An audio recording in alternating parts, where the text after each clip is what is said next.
Hello, everybody. Welcome back to Reality Realness with 3 S's. I'm your host, Chantele Francis. Up top with me, over here, we have Michelle. How are you doing today, Michelle? I'm great. How are you? I'm doing well. I'm tired, exhausted, feel like everything's all discombobulated, but I'm more than happy to be here, especially with Fanta, who's down underneath us. How are you doing, Fanta? Oh my God, I feel like we're Hollywood Squares right now. That was my favorite show. I would run home after school to watch Hollywood Squares. Oh my God. Yes, one of my favorite game shows as well. I loved it too. Bruce Valanche and Whoopi Goldberg in the Center Square were my jam. I love game shows, and that was a good one. I always was like, I want to be on that one on both sides. I want to be in the boxes, and I want to be a contestant. Like, it was one of those. Did you watch it, Michelle? Oh, I loved it. I loved it. Oh my God. Back or something similar. Mm-hmm. We do have some friends joining us today. So we have Sam. Hi, Sam. And Liz is here. Hello, Liz. Woo! And if this is your first one, Reality Realness, well, then welcome. And then look at this fan. Did I show you this already? Yes. Oh, well, I'm still excited by it. I'm obsessed. It's so good, though, right? I can't wait till we get that on a blimp. I mean, we could do that. We can do that. We should just do it. My birthday is Monday. I wouldn't be upset if that's something that you got me for my birthday. Okay, well, it was supposed to be a surprise, but okay, Carolyn. Hi, ladies. I have tea for you guys already. No super spoilers though. Like, hopefully it doesn't have anything to do with the actual season. But tea, I'm assuming it will have to do with like Bear in Georgia, that kind of tea. That tea, oh man, that should hit the fan this week. Right? Okay, well, I want to just talk about that a little bit while we hear what this tea is. But I heard that he's out of jail now. So you know what's going on, obviously, both of you, right? I mean, all I've seen is that within like 16 hours or something of him being like arrested and paid off on bail, he was seen breaking quarantine by like going to get coffees with his like 17-year-old. 17, 18, whatever. She claims she's 18-year-old, on again, off again girlfriend. And then I saw, apparently she made a post on Instagram being like, these are lies, I'm 18, but like didn't deny that they broke. I don't know. So I don't know if he's also going to get in trouble for that. I don't know if he's actually going to be put to jail for real. Hopefully.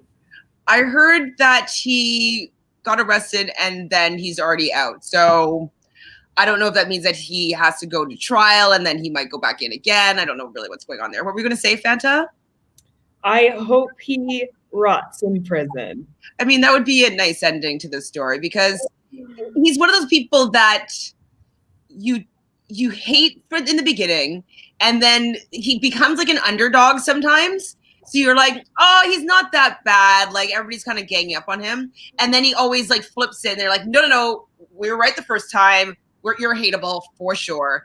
But they keep on casting him on things. And that's what's really frustrating. Like, he's on a few of these dating shows when he's like a shitty dater, a shitty partner. He just keeps on dating people on these dating shows. And I don't know why people fall for him. Would you guys fall for him? No.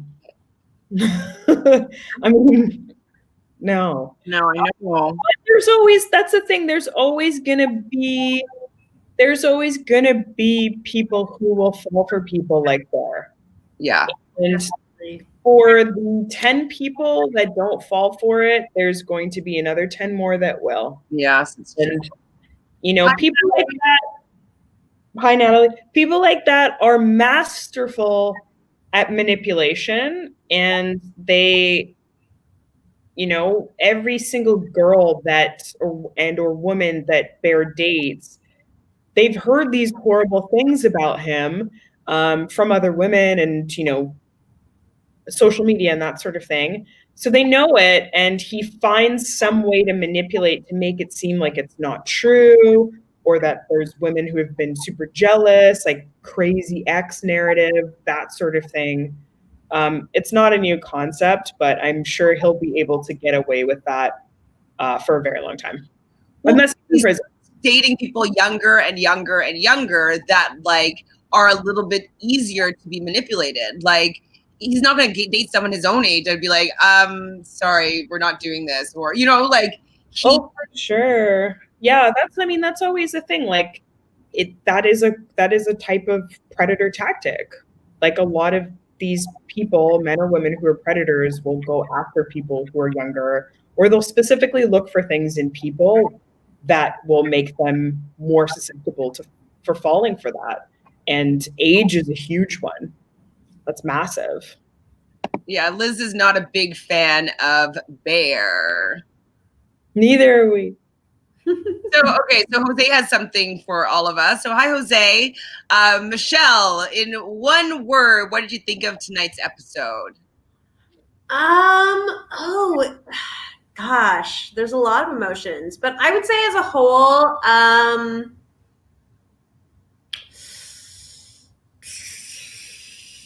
would say energized. I felt energized. Word, I don't know. Fanta? Oh my gosh, I was like, don't ask me. I don't know. That is tough. I feel like it was like so many things. And I feel like it was just like a little bit of a tornado. Tornado.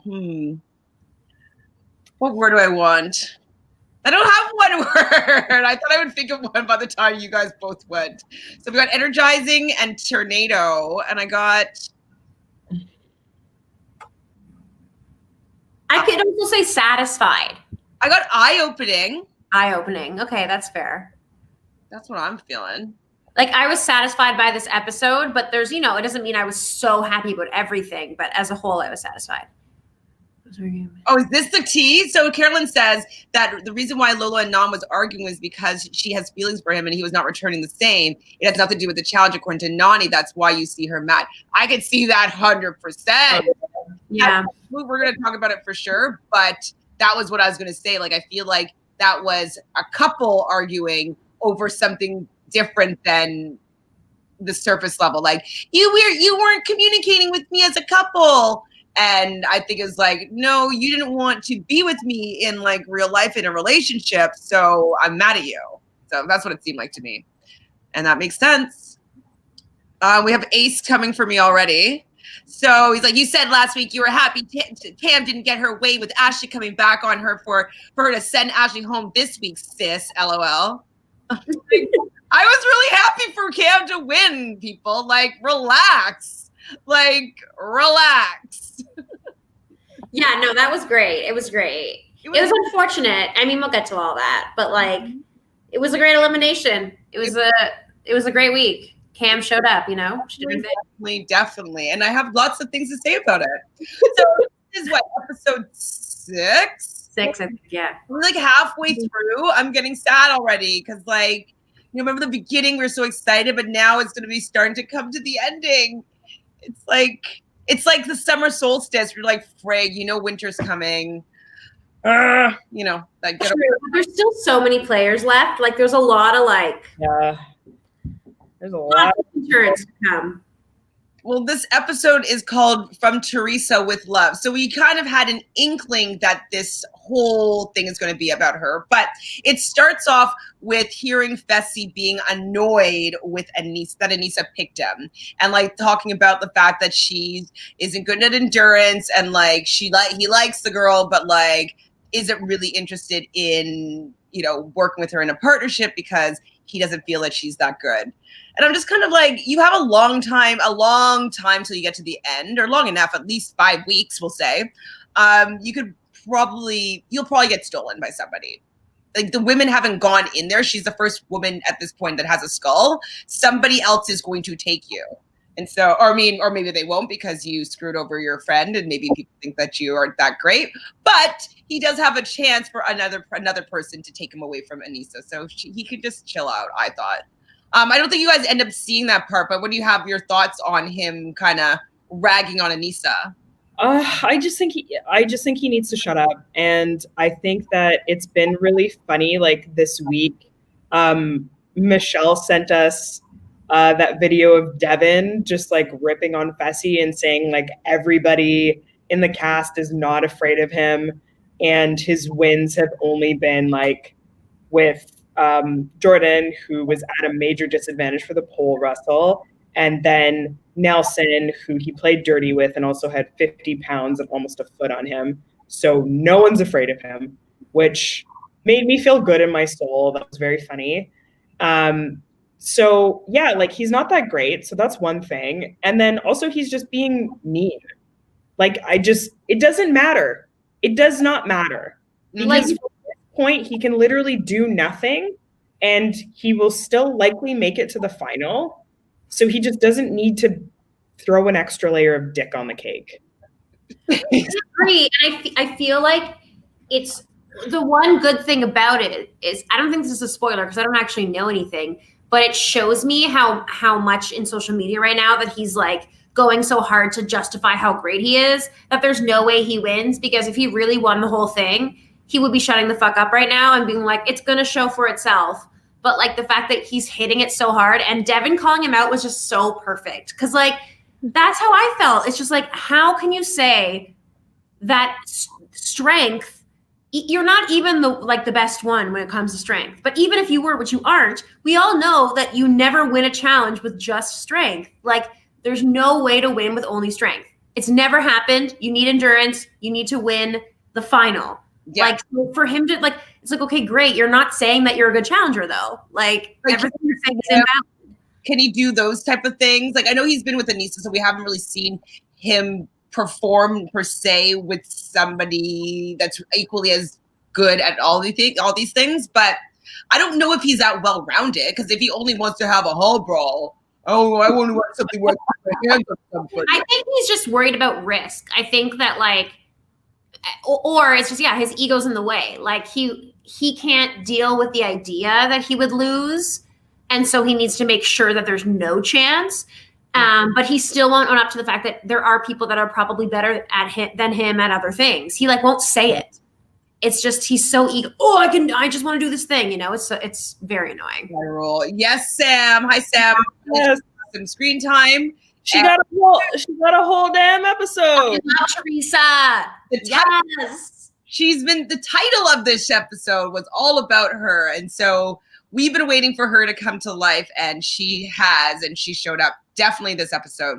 Natalie says, I have one word for Lolo in this episode. You need a drink.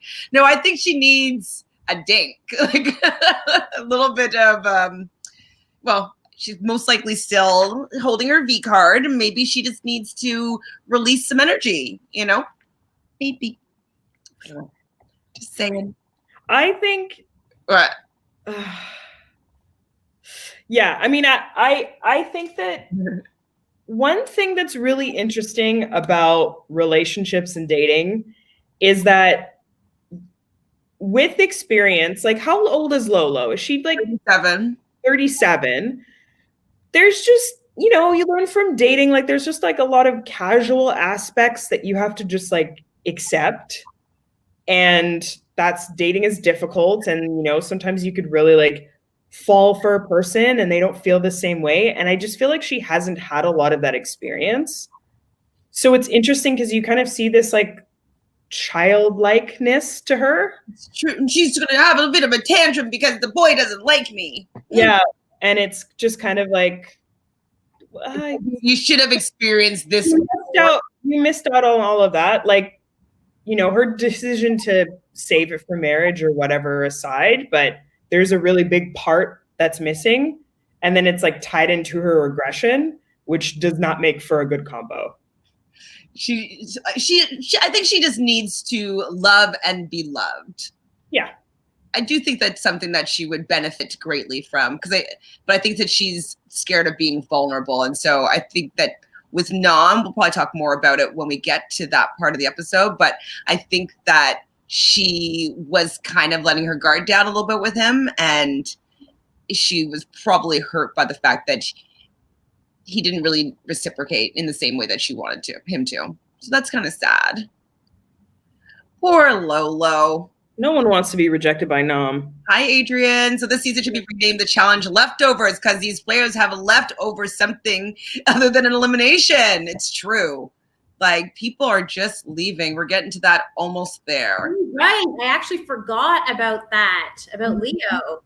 So just firstly, before the Leo conversation happens, Lola basically is coming for Theresa. So I didn't see the whole thing because we had some technical difficulties, so we didn't really see the beginning properly.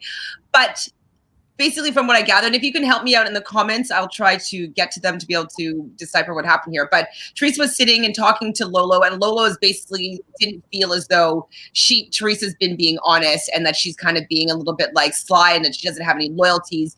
And Lolo's basically was calling out Theresa, being like, "Where's your loyalties? Like, who do you stand with?"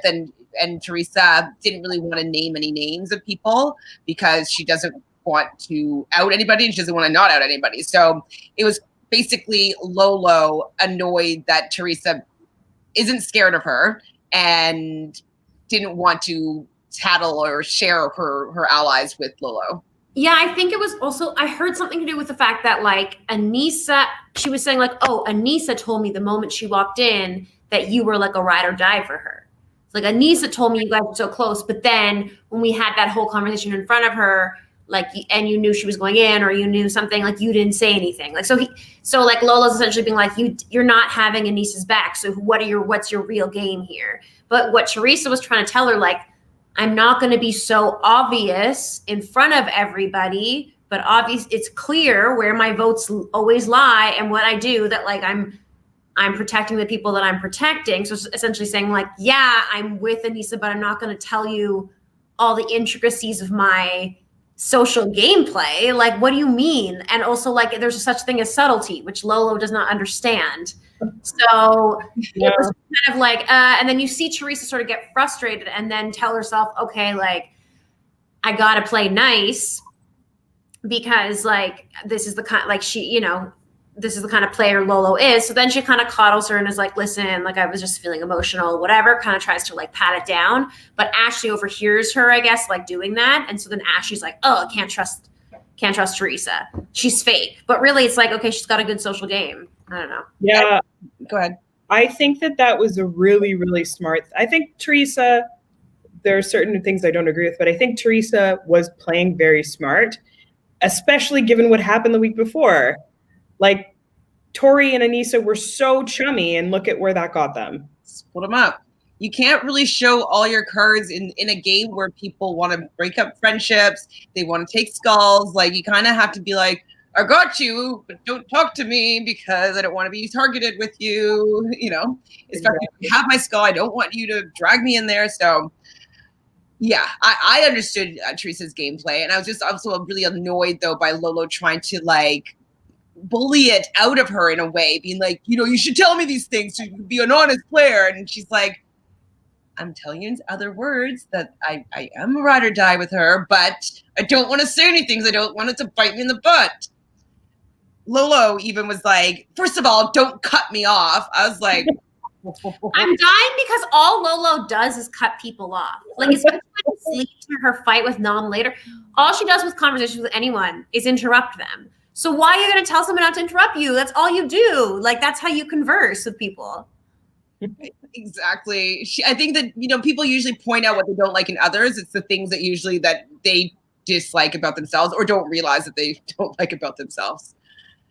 Oh, Lolo. But the next scene was, I thought it was really sad because like I do want to get to know these new players. Like, people kind of get mad at me for not giving new players a chance, but like I wanted to see more than what him and Gabby were going to do. They didn't really have much screen time up for these last 5 episodes, now 6.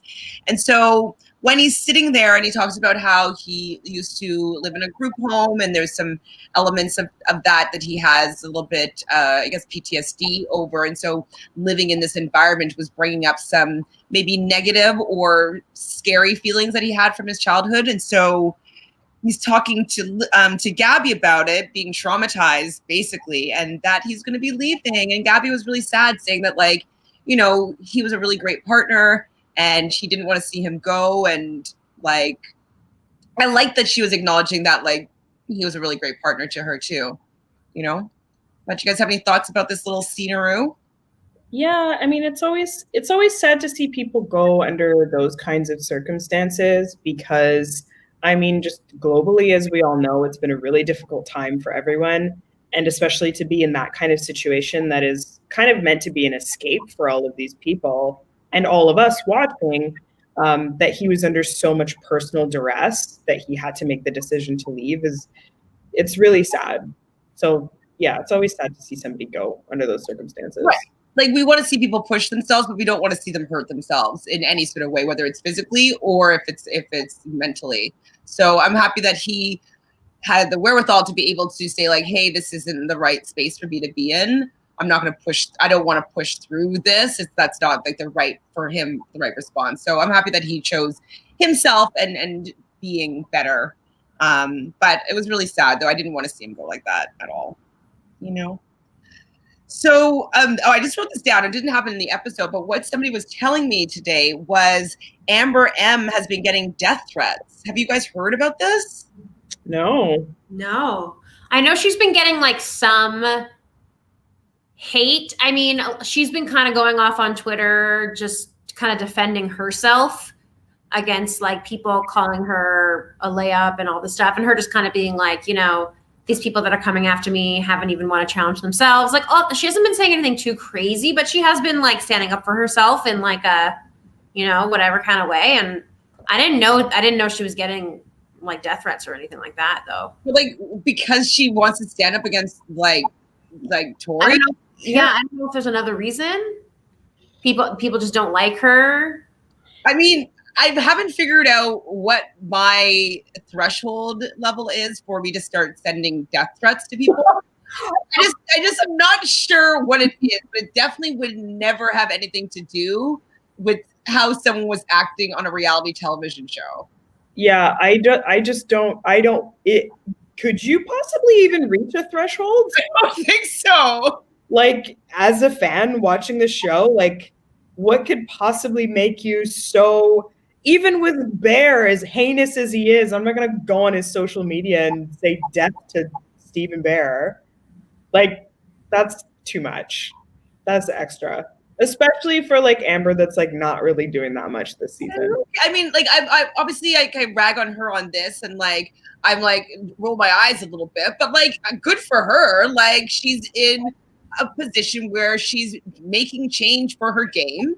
It's working right now. Like, we don't know if she's going to go in, if she's going to do well. This kind of piggybacks on Jose here saying, I'm honestly surprised the rookie girl hasn't gone into elimination this far. And it's like halfway through, like, man, rookies are smart this year. Exactly. Rookies are playing a little bit smart this year. And like, I don't necessarily like Amber M specifically, but I'm down with people not allowing themselves to be picked off by the vets. I like that for sure. For sure. What do you guys think? I didn't notice Kyle's look specifically. Liz B says Kyle's look in his confessional. Look, not only this week is bomb. Is it 007 or Austin Powers? I think 007. He's not really. Yeah, the tan suit would get a 007. Yeah, I like Kyle. He's got looks.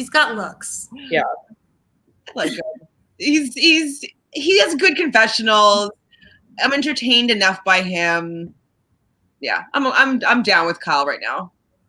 And he performs better than I think he's going to perform. Right? yeah. Okay, hold on. Adrian says to you, hey, guys. Hey, Fanta, cute Amber heart tip. Is it this one? Yeah. Oh, yeah, that one. Okay, so Sam, literally Anissa proved his opinions, which annoyed me because I like Anissa. Oh, wait, we're getting to it. We'll talk about that. So we went over to TJ, had some different new shots, like how they were bringing it in. I do like how they're continuing with the theme of making it look like they're double agents, like kind of going to black and white, and like the cut shots does look kind of like a Bond film or some sort of espionage. And so TJ kind of makes a disclaimer about Leo leaving. I don't think he named his name specifically, but he did mention that it's something that he condones, that people taking care of their health. Nothing's more important than their health, not even $1 million or whatever he said. So I was happy that he didn't, I don't think that he would, but that he kind of sent him away in a positive sense, because we know that TJ sometimes heckles people that leave. I'm happy that he didn't in this case. do you think this is the death of I Hate Quitters? No, okay. I was gonna say something about this too because I feel like he's a sensitive, like real human being, TJ, and so what he doesn't like is people quitting in a daily or in an elimination, being like, I give up. Like, there's no point. Who cares? Or when people just like play to like help someone else, and they're just like, whatever. Like that's him being like, you quit. Like, there's been some eliminations where the person is just like, I'm not doing it because they're like too scared to do it. That's different than someone being like, I need to leave.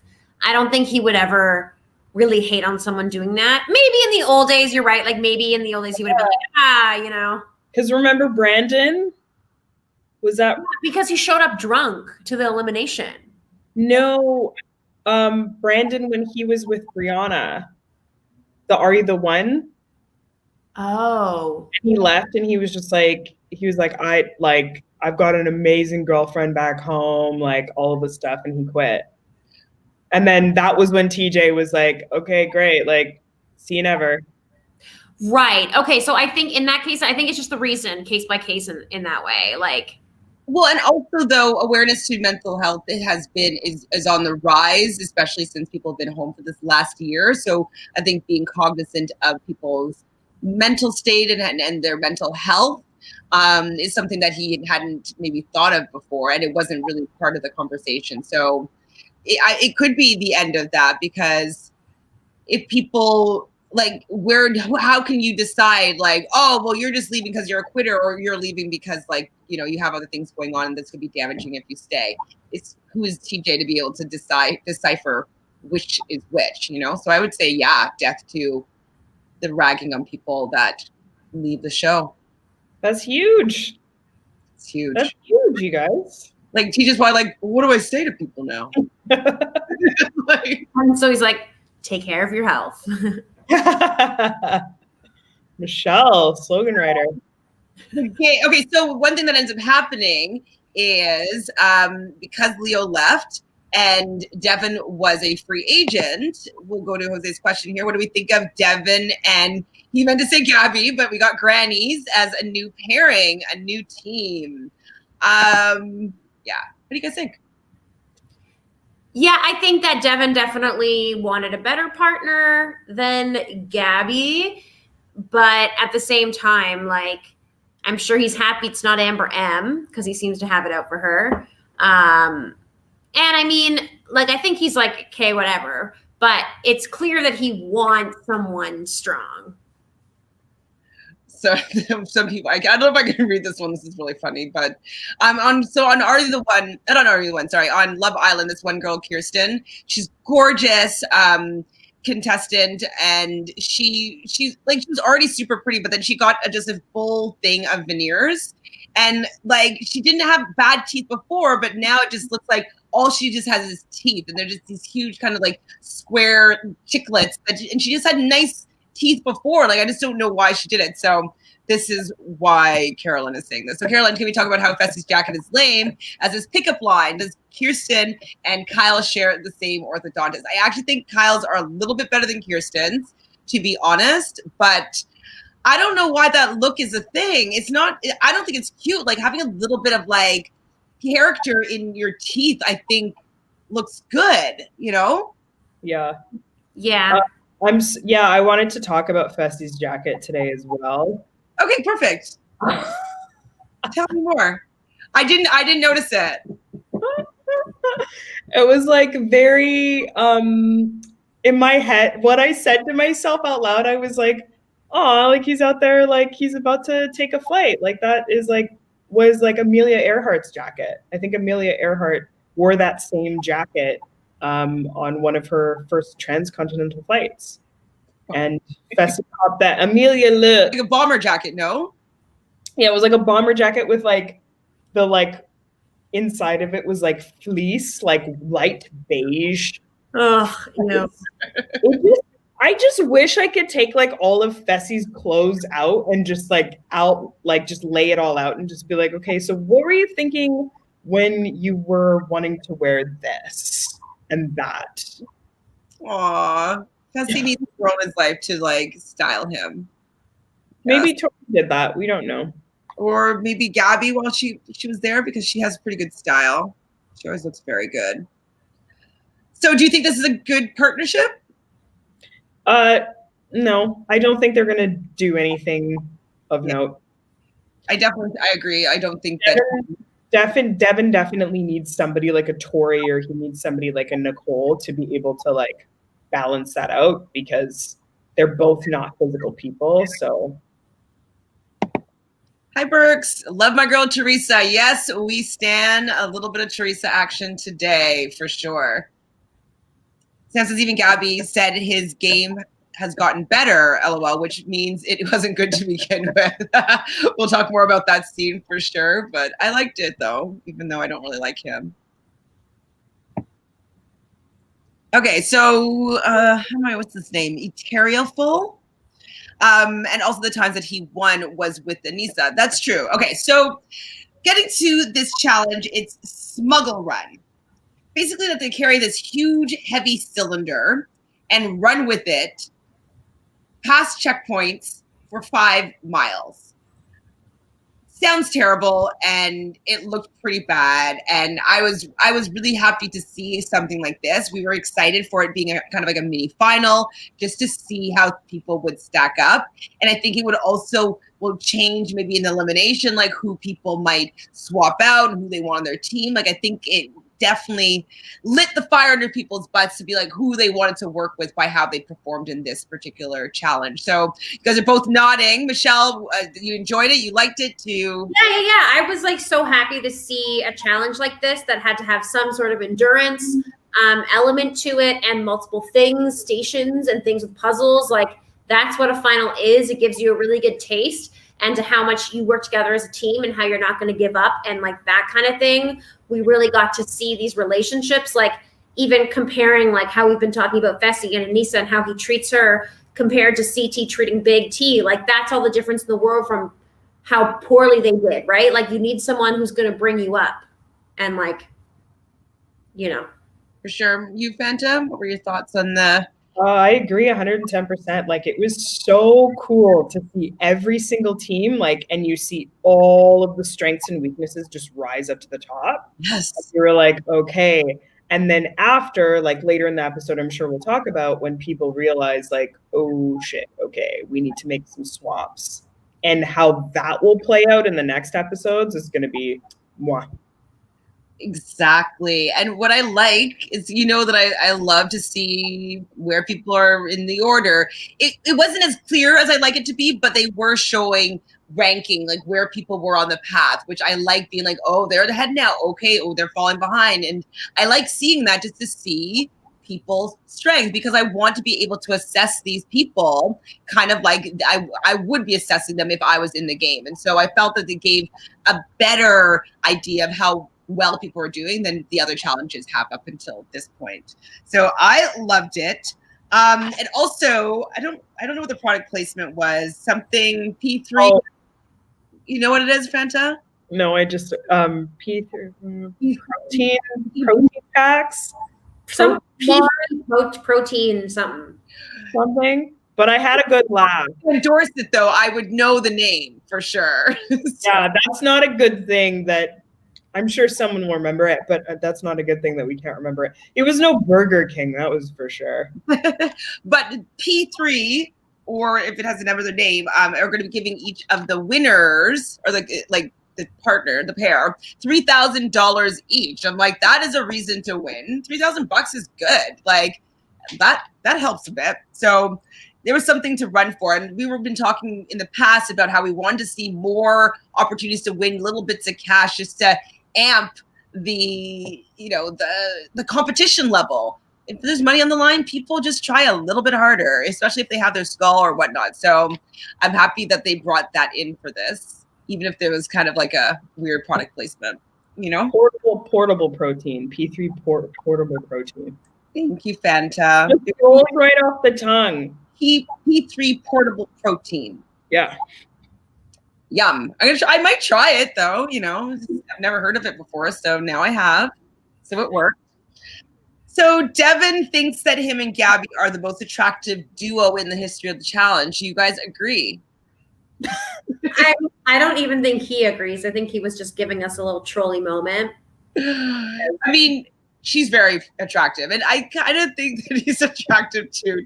Don't at me. Don't come for me.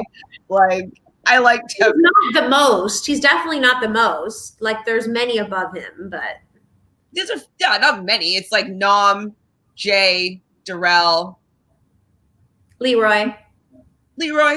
Literally, by the time you guys are done, you will have named everybody. CT. Yes. More so. Yep. There, and then he lies there. Actually, everybody's decently good looking on the show. So this is a challenge that Ashley Millionaire Mitchell is made for. I love that she gave her own brand name. Did she done any merch yet for that? Millionaire Mitchell? I don't know, but she should. Although I'm sure she doesn't have a mill anymore. I was about to say, I was like, can she really use that moniker anymore? Well, if she was smart, I don't know. She's smart. She probably invested some. I'm sure that would have accrued some good interest. And hopefully she still has $1 million. I mean, maybe she wouldn't be on the show if she did, but I don't know.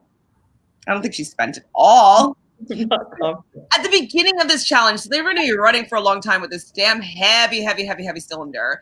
And Jay and Theresa are kind of at the back of the beginning. And so I was thinking that, whoa, I wasn't expecting this at all with the fighting with Lolo and from Theresa with Love. I wasn't oh, I thought that was going to be that she was going to do well. I was just getting confused as to what. Yeah, I actually thought she was going to lose and get thrown in, but then maybe win the elimination, or maybe she was going to do a big call out. But I was definitely concerned that she was going to get thrown in. And then Lolo started complaining about her shoulder, and we just started to see the breakdown of their partnership was this challenge. And I'm wondering, though, if there's other than Olympic athletes that have the same mindset and regime and the way to work in a team as Lolo, if she would be a good partner for anybody. Do you think anybody would be good for Lolo?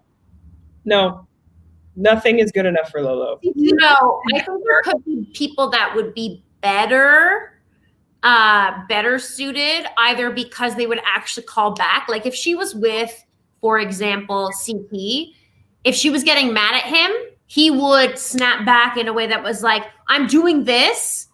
Okay, this is a plan. I think Nam already was just it's harder for him to communicate, and he wanted to just save his energy. If you're running for 5 miles, I wouldn't want to talk that much. I would want to keep my breathing even and get myself into a good place. Obviously, she wasn't happy with how they were positioned, but she just kept talking, kept going, and wasn't giving him any solutions of what to do differently. So I don't think he really understood what she wanted. And then he was just getting more and more frustrated because she's just chirping on him the whole time. Oh, I felt so bad for Nam because I didn't think he was doing a bad job, I just think Lolo's a bad partner. Yeah. Which it was interesting to see, right? Because we think how come no one's trying to go for Lolo and Nam? They're such a good pair. They're going to be so strong in a final, but will they? If they have them together, I don't know how good they'll be. Yeah, but that's the thing that's interesting is that they also haven't won any dailies. And that's what I thought initially. I was like, oh my God, these guys are going to cream everybody. It's not even going to be a contest, and they don't work well together. So that'll be interesting to see if they stay with each other. I think that Nam could be a good partner to some other people, for sure. For sure. Because he's so patient and giving. But yeah, it would be very difficult to work with somebody who just, no matter what you do, you just feel like you're doing everything wrong. That's so demoralizing. Yeah, exactly. I really hope, in my dream world, I feel like Nani should try to get Nam. Because then she's got someone who's gonna listen, and she'll communicate, and they can have a good relationship, and they're both she needs someone stronger than her, so he can help her in that way. And kind of like Turbo and her, Exactly. I think she's very patient. I think this is the thing with Lolo is she hasn't been patient with Nam for the fact that it's his second language. And so, or maybe even third, like who knows, but it's definitely not his first language. And so, you know, him not understanding jog isn't him trying to, you know, chirp back at her. Like he doesn't know what the word jog means. Like she's not able to communicate with him verbally in English.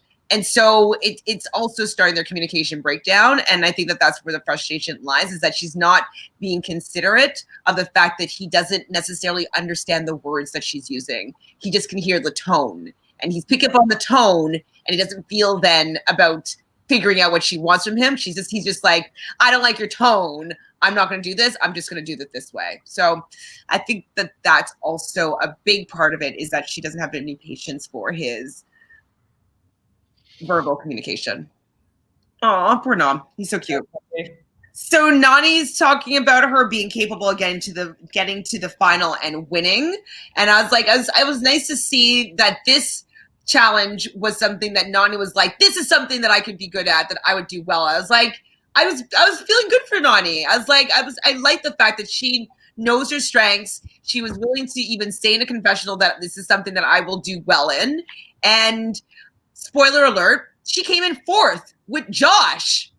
Yeah, that was so shocking. I was like, what am I seeing? Trying out on the puzzle, on one of the puzzles, which means that even without a time advantage of like actually doing the puzzle well, she still got 4th place with fucking Josh, who's Josh. Like she kept up and she didn't get frustrated. Like, yeah, I was impressed. And I love that like she knows that there is things about her. Like she has almost won finals twice. She's been second at least twice.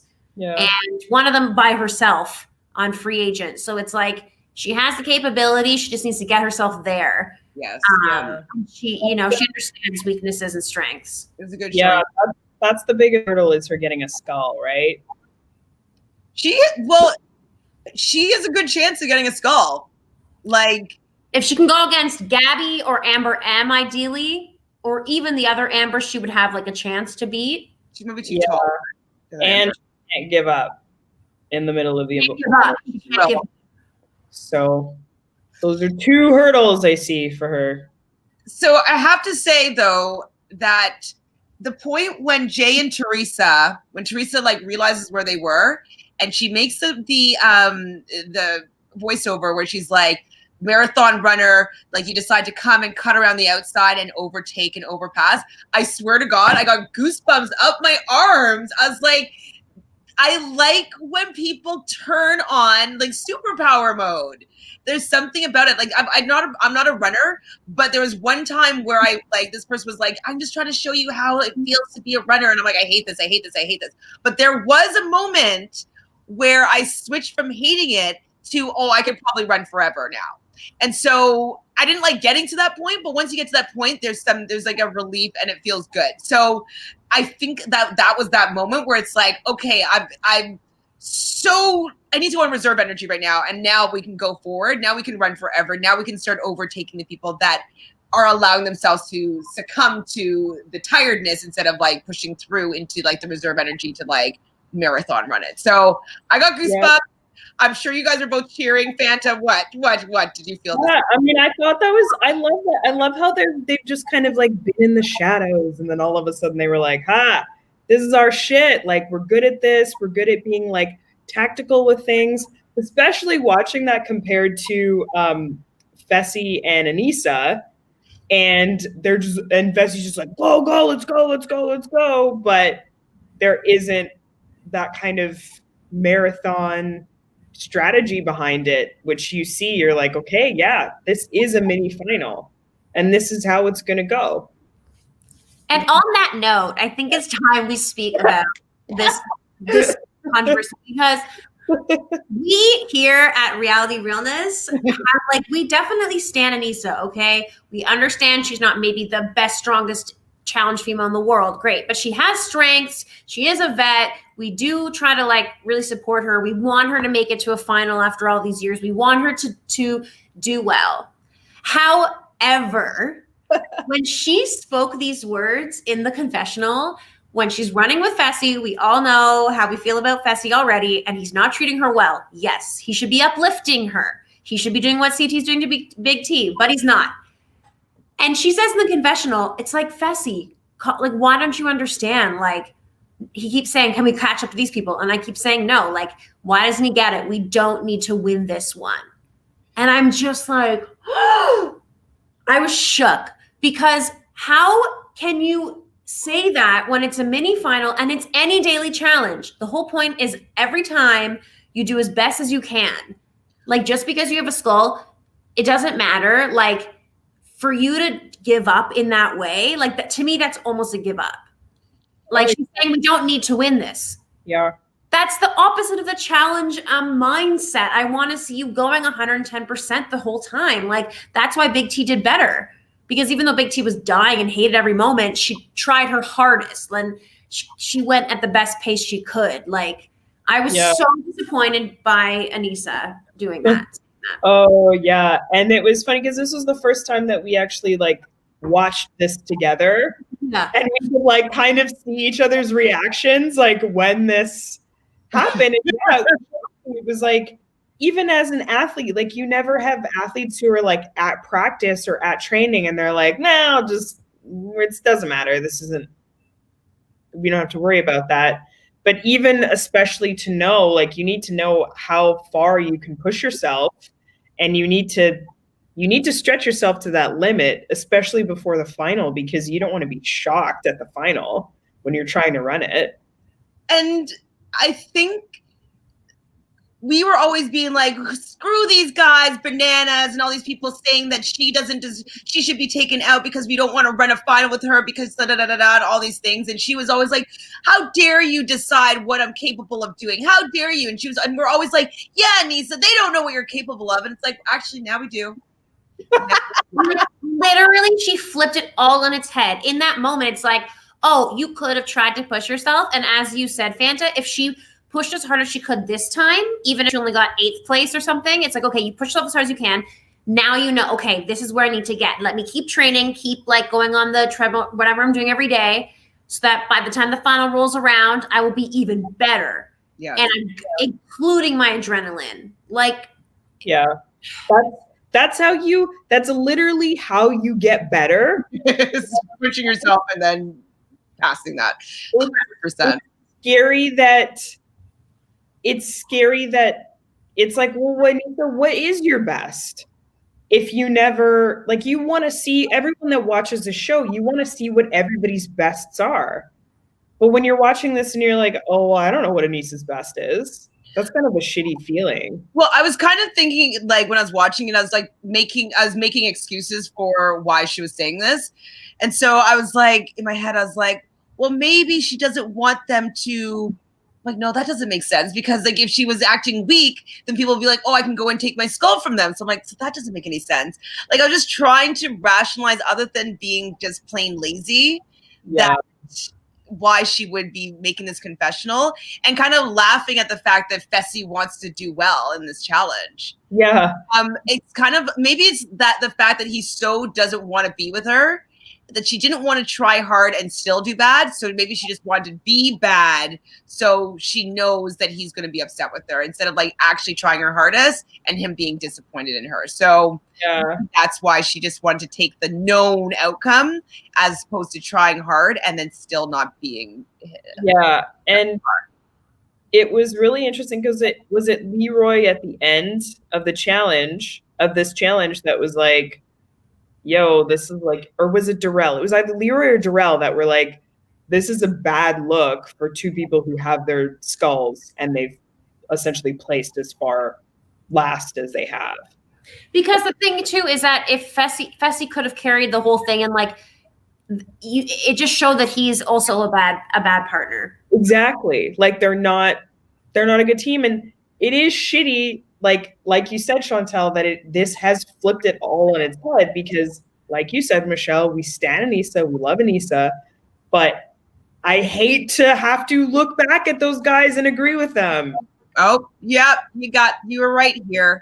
I hate that. Unless I'm still trying to make excuses for her, but unless she's thinking that they'll want to keep them in a final because they can beat them and they'll be like the 5th placing team. I don't agree with that. I see what you're trying to say, but after this episode, I was like, shame on you, Anissa. It's not good. Shame on you. It's not good. Not good at all. So Liz says, Fessy will probably gas out in the final, but I'd love it if Anissa kept going. Yes. Just yeah, out of spite, I like that idea a lot. That'd be very funny if it was out of spite. Well, I think in a bit of it, sometimes it was a little bit. Even if it was just like 10 feet farther than him, I'll take it. Okay, so what do you think of Nighty? Hi, how are you? Theresa was so cringy all episode. I didn't think she was cringy at all. I disagree with that. I thought a lot of people were very, I thought a lot of people were like a little bit too much against Theresa this episode. I think a lot of people were really hypocritical. And I think that a lot of people, it was like, if you were in that position, you would have done the same thing, so shut up. And like people have been doing it. Like Tori did it. Like other people, Anissa did it in the first episode. Like yeah, people have been doing it. But because it's against these people, like I just don't understand the logic. Because what Theresa was saying is like she knows there's people who have her back and people that don't. Like, in what world was Cam ever going to save Theresa in the long run? Never. No. In what way was Ashley ever going to save Theresa? So why does she owe them something right now?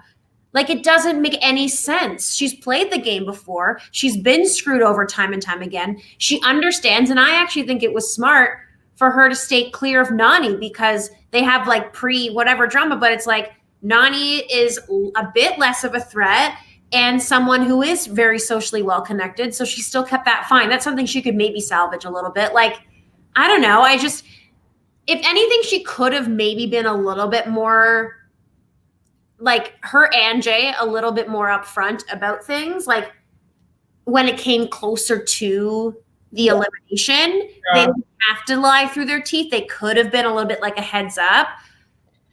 But that wouldn't have made a difference. They would have still been pissed. Mm-hmm. There's no way that Theresa could have played this episode and not had people mad.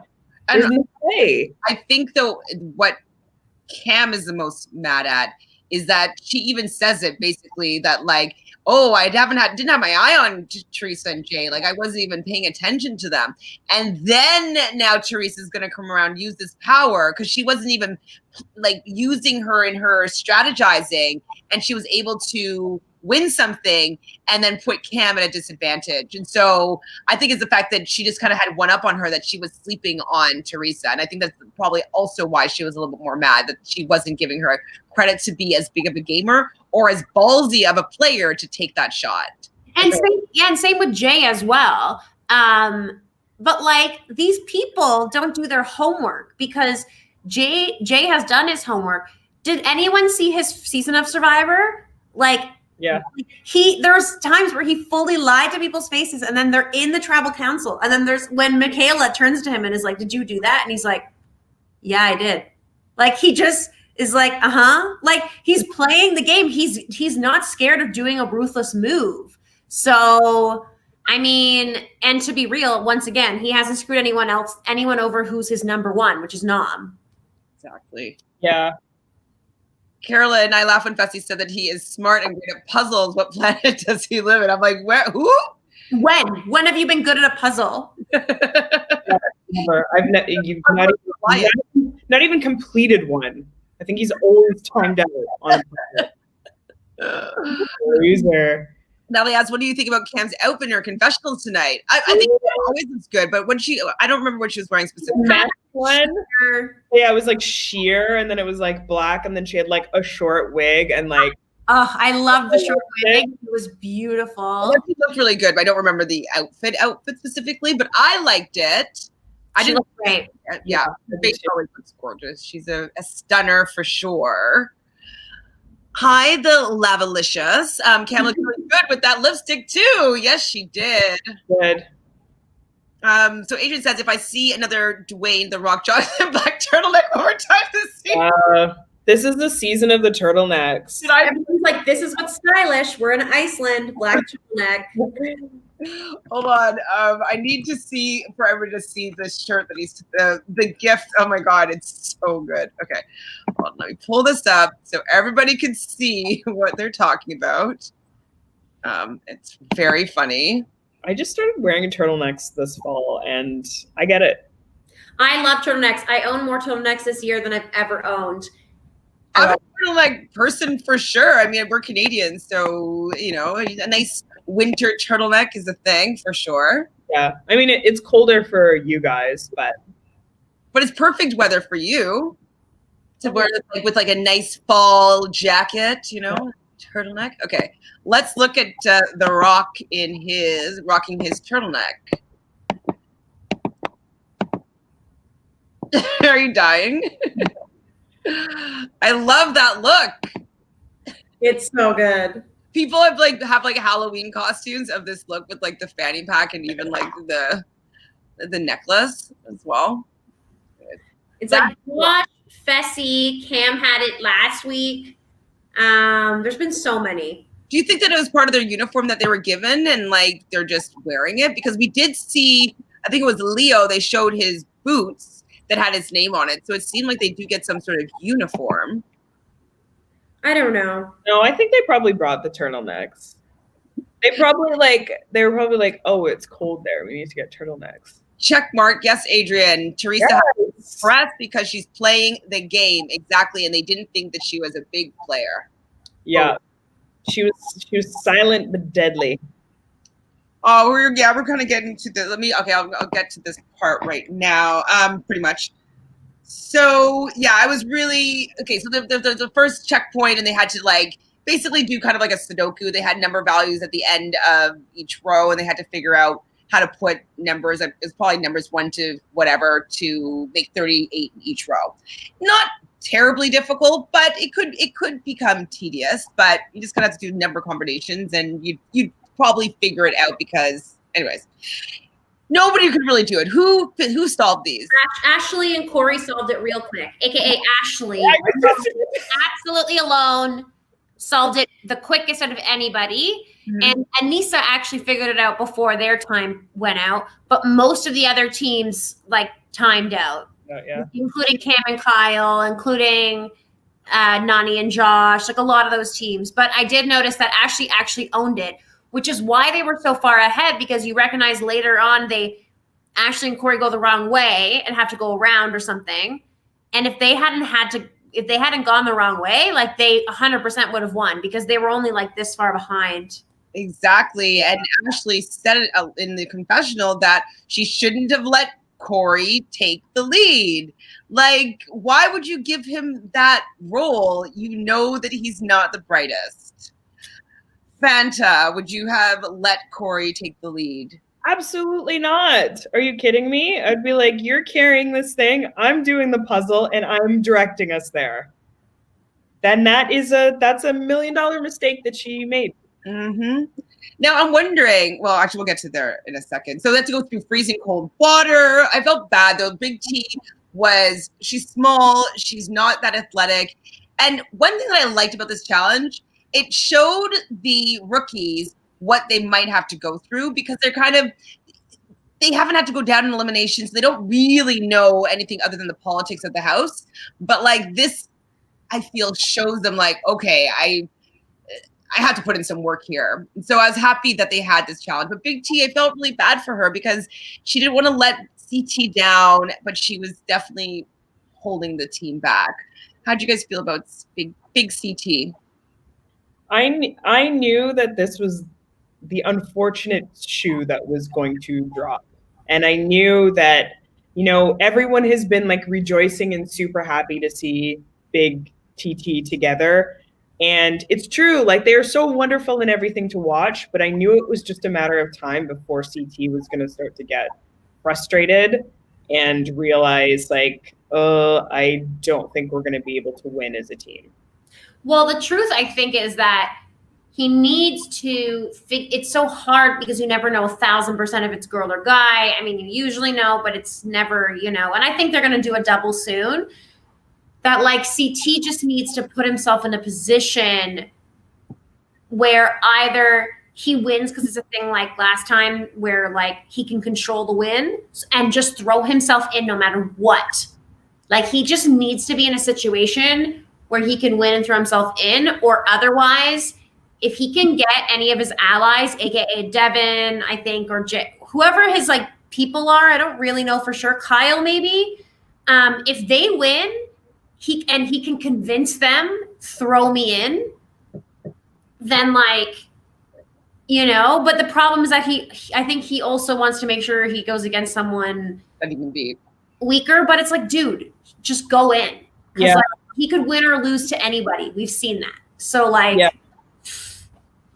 I agree. Yeah, he would have to do that before the final, which is so sad because they're so cute together, but realistically, unless this showed her what she needs to work on, and maybe she'll start training in a way that will make her a better partner for CT, because I'll get to it probably too, but no, I want to say it now. I actually got a little bit teary-eyed at the end when she finished and she was feeling kind of sad that she let him down, and he was just like, you did good, like giving her a pep talk. I was like, oh, it's so sweet that he was supporting her even though he was frustrated that they didn't do better. Yeah, he was, and that's the thing, he was very sweet, and like no matter what, you still have to finish and be good to your partner. Yes, he's learned that for sure. And I think it's probably because he had his partnership with DM in the game and then in real life that I think he knows how to be a good challenge partner to somebody that he cares about as a human being. So I like that moment. I hope that it made her want to exercise and work out and figure out how to be better so she could be a better partner to him. Because I feel like she would want to do that for CT. He's not a dick to her. And so I think she'd want to help him win. She wants to win too, and she knows that would help them both. So did you know that Nam was a mechanical engineer, and Lolo rolling her eyes at the fact that he didn't finish that puzzle quickly? He probably had no idea what he had to do with that puzzle. Yeah, I feel like he didn't understand the instructions, and she's still yapping away, and I feel like he just did not know what was going on, honestly. Yeah. I agree. I feel like that was like the sentiment that I was just getting in general, like you were saying earlier, Chantele, that like I don't really think that he understood. And I worry about him in a final in that way. Yeah, no, I mean they're definitely not the pair to be together. No. If he gets somebody else that can that is patient, he'll be fine. But not everybody communicates, even if you speak English, not everybody communicates verbally. Well. You have to figure out, or receives information well. You have to figure out a way to communicate, but. I didn't hear this, though. Carolyn has some more tea. Carolyn always has tea. So someone broke into Leroy's car and stole his things. Anything of like actual importance that was stolen, or?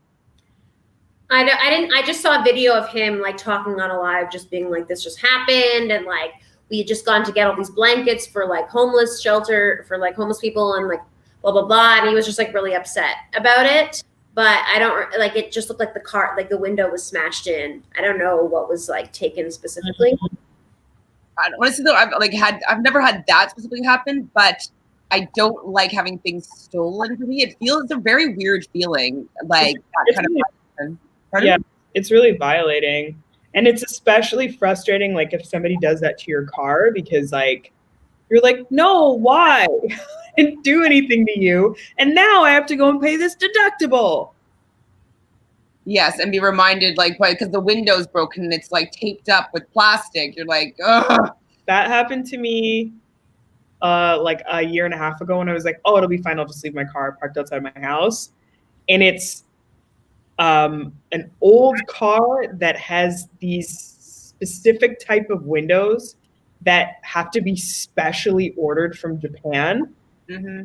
So it was like the worst, like 2 months of me just waiting for this window and like my window was just like with a plastic bag for like 2 months.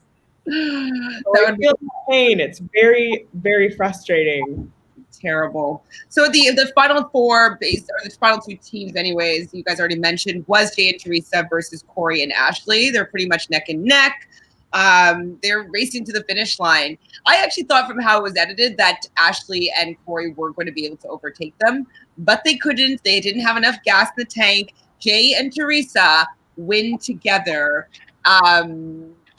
They're showing, because last week they had a very good showing as well. Like, I think that they're a good team.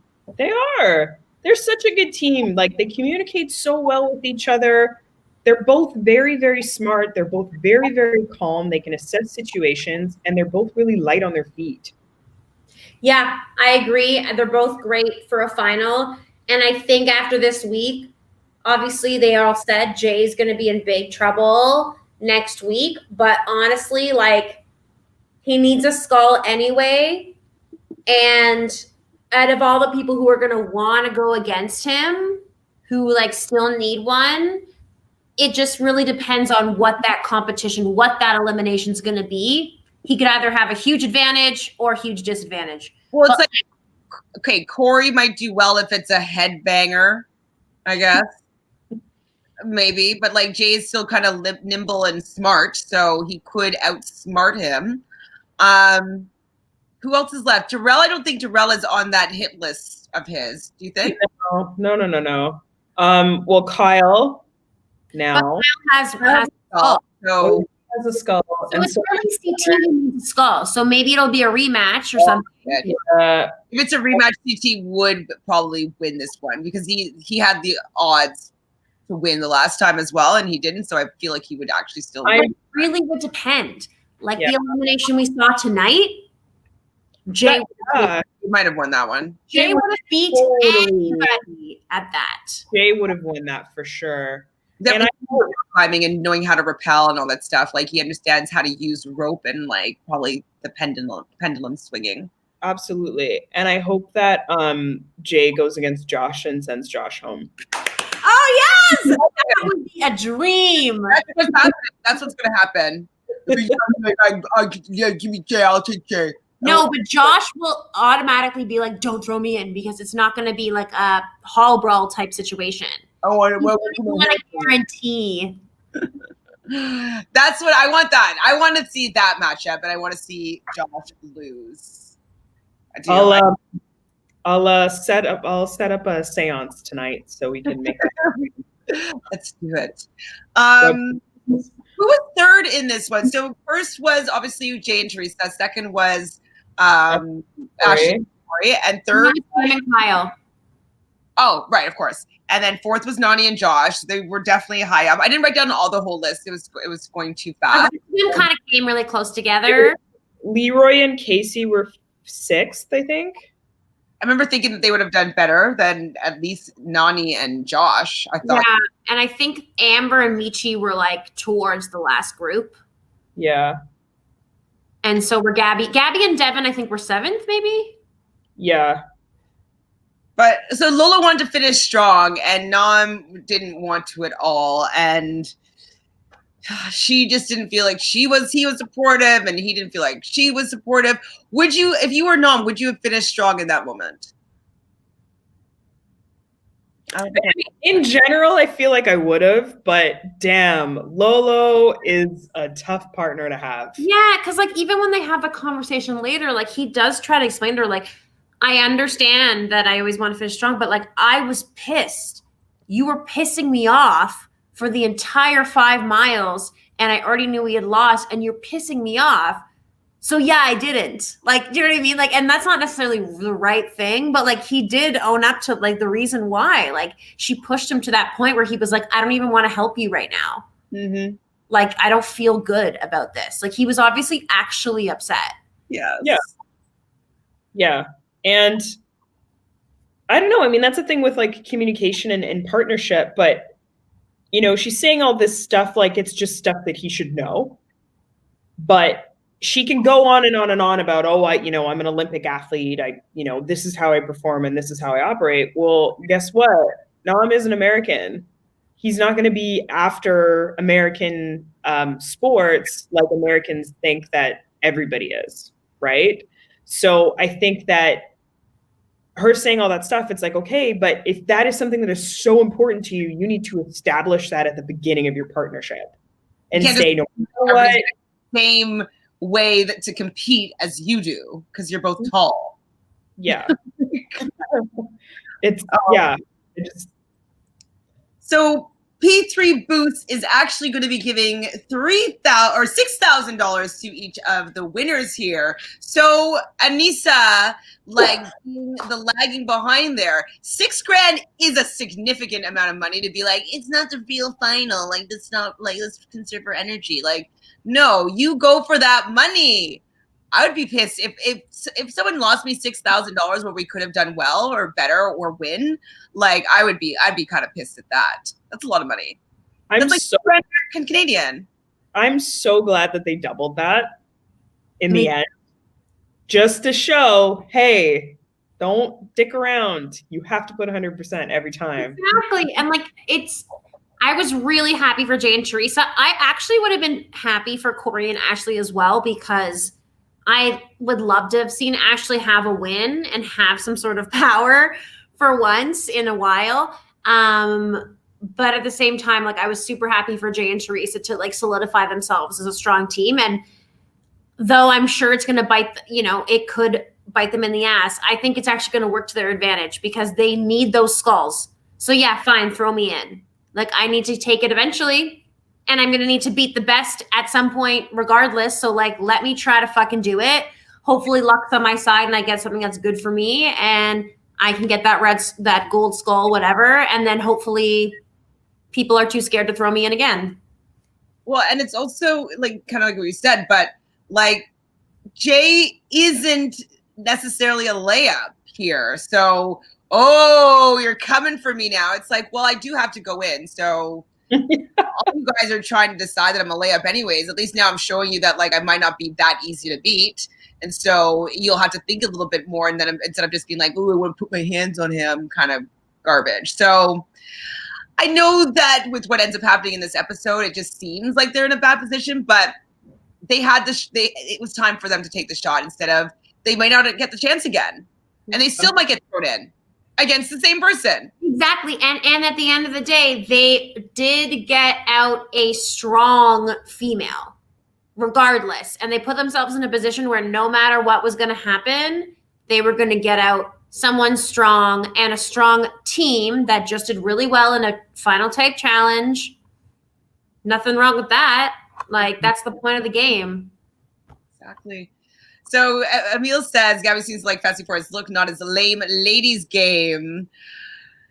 I mean, height. What? And height. And height. Yeah, it's height. I know with you straight girls, you're all about the height. So that's just 5'10". Height is a personality trait, I've come to understand. It does up people's attractiveness by a couple points for sure. Heights does make people feel like they're better looking. It's a proven thing, I believe. Natalie says, do the producers tell them what to wear in the confessionals? I don't think so. I feel like they have a confessional look for a certain set of confessionals that they're doing. And I think it's on their own accord. Yeah. I can't imagine the producers. There's questionable looks sometimes. I.e. all of Fessy's. So Jose says, I would love to see Nani versus Ashley in tonight's elimination. I wonder what the outcome would have been. That would have been interesting, actually, considering how much like Ashley flusters. It's like, it could have gone either way. So they get back to the house and you see, I don't know, Theresa packing or doing something in her bag, and Ashley's starting to feel a little bit nervous. She's not sure if it's paranoia or whatnot. Joe, it's her. She knows what's going on. Like, she was pretty much on the money with her paranoia. So she goes to talk to Theresa, and Theresa basically says, I want to fuck some bitches up. And I'm like, uh-oh. If you want to fuck some bitches up, that means that Ashley's probably going to be on the table here without her saying so many words. And Ashley doesn't feel safe, and she shouldn't. especially since like it doesn't seem like people were including Theresa in any of the game talk, any of the strategy, any of that. And so now they feel like Theresa owes them. You're nodding. So Fanta, what's your agreement here? I totally agree with that. Everyone has been keeping Theresa out of the loop the whole game. And then Theresa made such a good point. When you win, then people are either scared of you or they're sucking up to you like crazy. And that is like the most that I have seen anyone talk to Theresa the entire time. Yeah, except for the rookie girls who sometimes talk to her. Exactly. And Her back. And Anissa as well. She's not stupid. She knows what everyone's number is.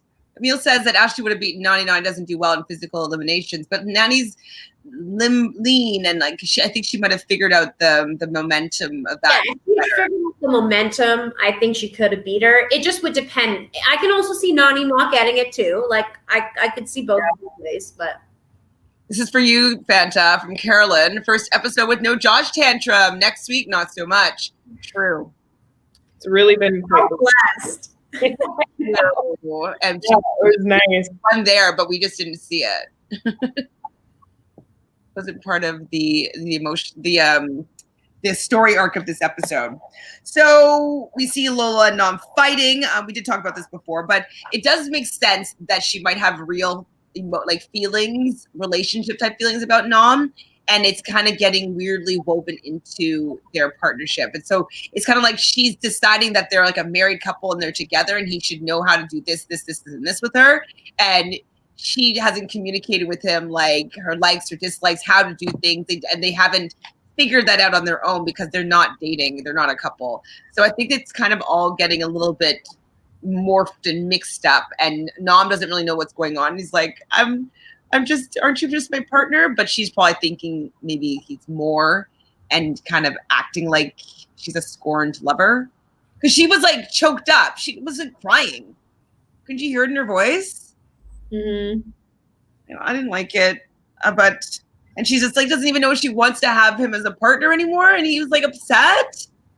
Yeah, it was just childish, I thought. Immature. Oh, poor Nam. He's like, what's happening? I don't know what's going on here. It's like the girl likes you and you don't like her back. She's mad.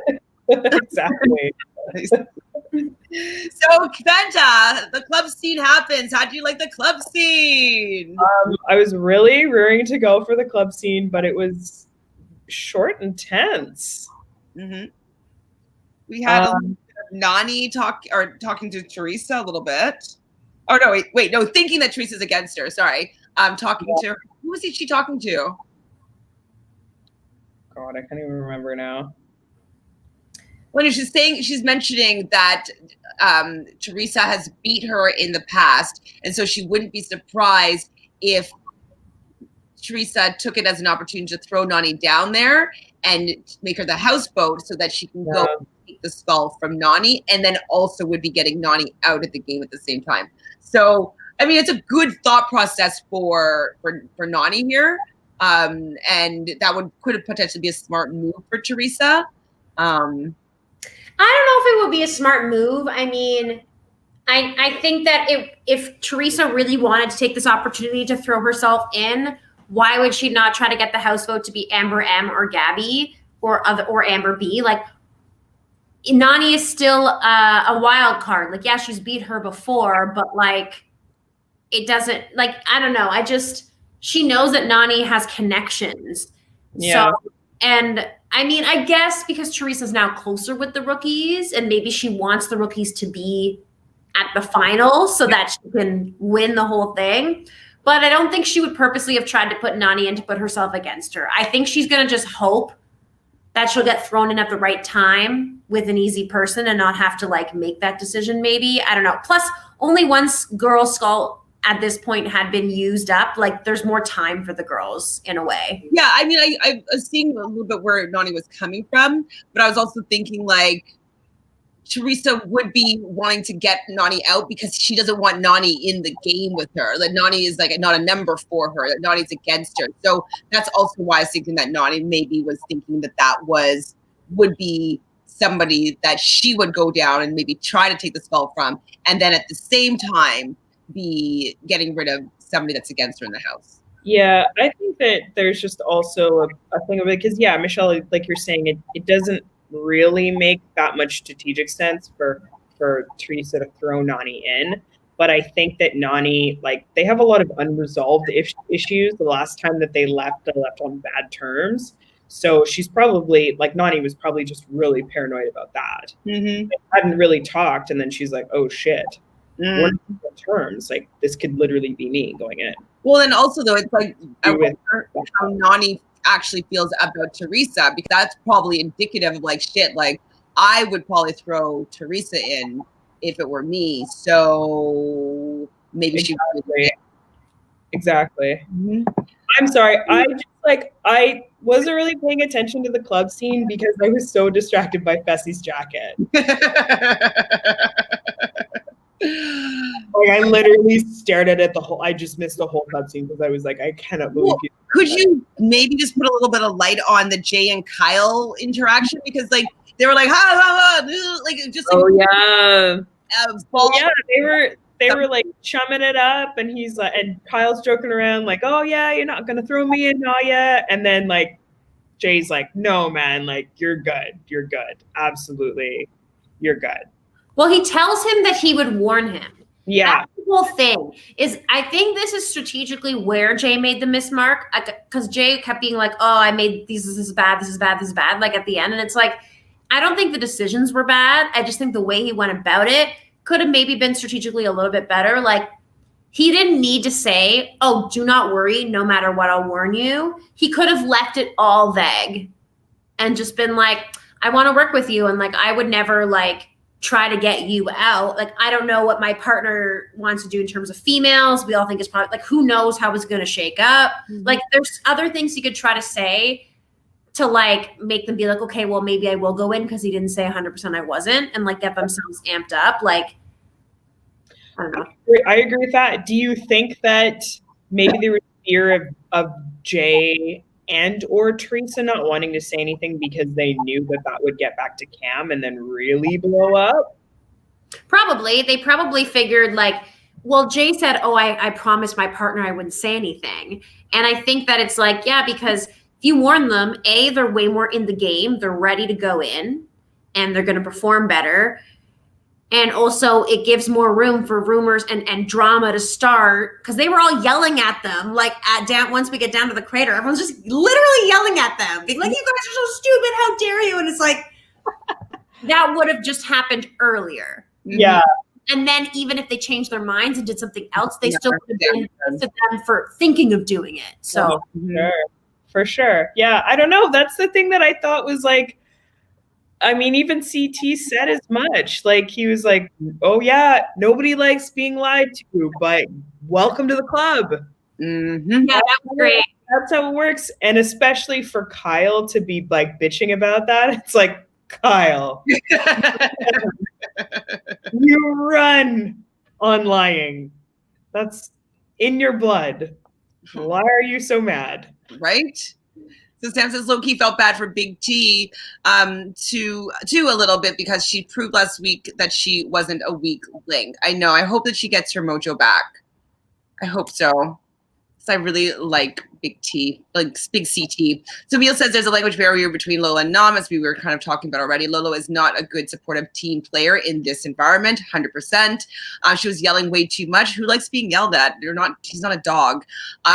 Lolo needs someone to put her in her place, kind of like a Darrell or a CT.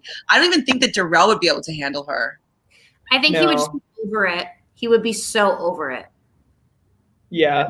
Emil I think the only person that could link up with Lolo and have it work, I would say, would be CT, maybe Den, and maybe Jay, and maybe Leroy.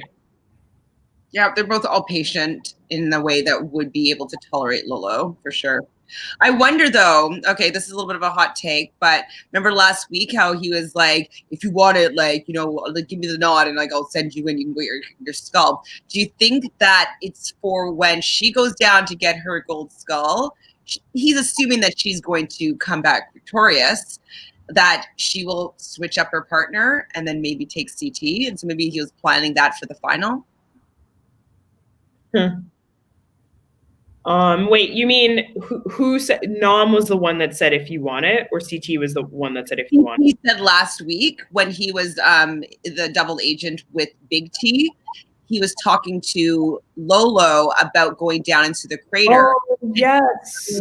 Nod, she wanted to go in. So building that kind of alliance with a strong rookie. Yes, I agree, because I think that, again, we all love big CTT, whatever, but I think at this point, CT's really feeling the heat of like, I got to get a new partner. And if he's by somebody else, like, oh, I'm sorry. Like, I don't think he also needs a skull. Sorry? He also needs a skull. Yeah. Right. And so I think that he will want Lolo to go down there. This is kind of good for him that she's having problems with Nam. So she's looking for a different partner. Go down, get her skull, and be like, I'm taking CT. And he's probably like, yeah, just like, oh no, and then okay. But yeah, you could tell the stress with CT today in that daily where he was like, oh, this isn't fun. This isn't fun. So they're back at the house, I think it was, and Fessy and Gabby are flirting. And I like the fact that she's telling him, like, yeah, you need to bring it down a level, like, you're too cocky. And, like, it's coming off as flirting, but hopefully he's hearing it because there's a lot of truth behind her saying this. But she does admit that her game is improving. The eye roll, what was that for, Michelle? Just because based on his like behavior on social media the past few weeks, I don't think that sunk in. Like, he's not listening to her. She's spitting facts. And we all know based on previews that she's going to end up macking him at some point. As we said, I'm sure she gets bored. It's not that his game's getting better. It's that she's getting broken down slowly because there aren't new guys around and she's bored and he's giving her attention. So, Well, it's kind of like how Bear broke down Kayla, who was in a relationship. It's like, you're in this place. He's attractive in a sense, like relentless, wore her down. He's starting to look better. Yeah. Last Planet looks good, Emil says that Ashley gets too emotional and takes stuff too personally, which is have played big roles in her losing 2 eliminations this season. She is her own worst enemy. Yeah, Ashley's not doing so. I think we'll have some stuff to. I have lots to say about that. Oh my god! This one. Okay, sorry. Jose put the scenario. This is like, I want to see how Fanta reacts to this scenario. So, Jose, I want to see Lolo and Josh as partners, both crazy people that need to chill. Yes. What do you think, Fanta? I actually just had to send myself to my quiet place because that would be so horrific. But also at the same time, I would love to watch that implode. That would be amazing. Well, I don't think he's going to get a skull, but imagine he got a gold skull and then he decides to take Lolo. Oh, I mean, they would do terribly at this challenge. Like, they'd just be yelling at each other and being bad, and she'll probably storm off and have a temper tantrum, and then, it would be terrible. Yeah, give me those points. So Amelia is agreeing with you, Michelle, about not to be a great partner for Nam. 1,000% agree. Lolo lacks patience, self-awareness, and listening skills. Hundo. It's all mental for Nominee. She struggles with confidence and self-esteem. It's true. I wish she got that because she has the capability of being a really, really great competitor, but she psychs herself out a little bit and gets distracted, I find. So, Michelle, a lot of agreements with Michelle today. 1,000% about Anissa. She gave up on herself and didn't care. Yep. And she has a sense, or maybe he has a sense of that CT is located irritated with Big T and it can be blown out of proportion. He's been outperforming her and is feeling the burden of doing a lot of the work. Yeah. It was only a matter of time. Like, even in terms of like last week's challenge,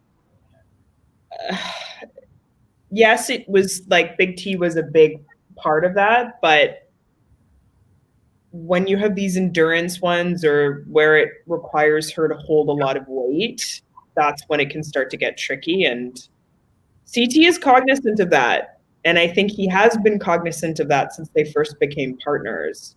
He's just a really good partner, and he's positive, and he's not going to imbue their partnership in a negative way.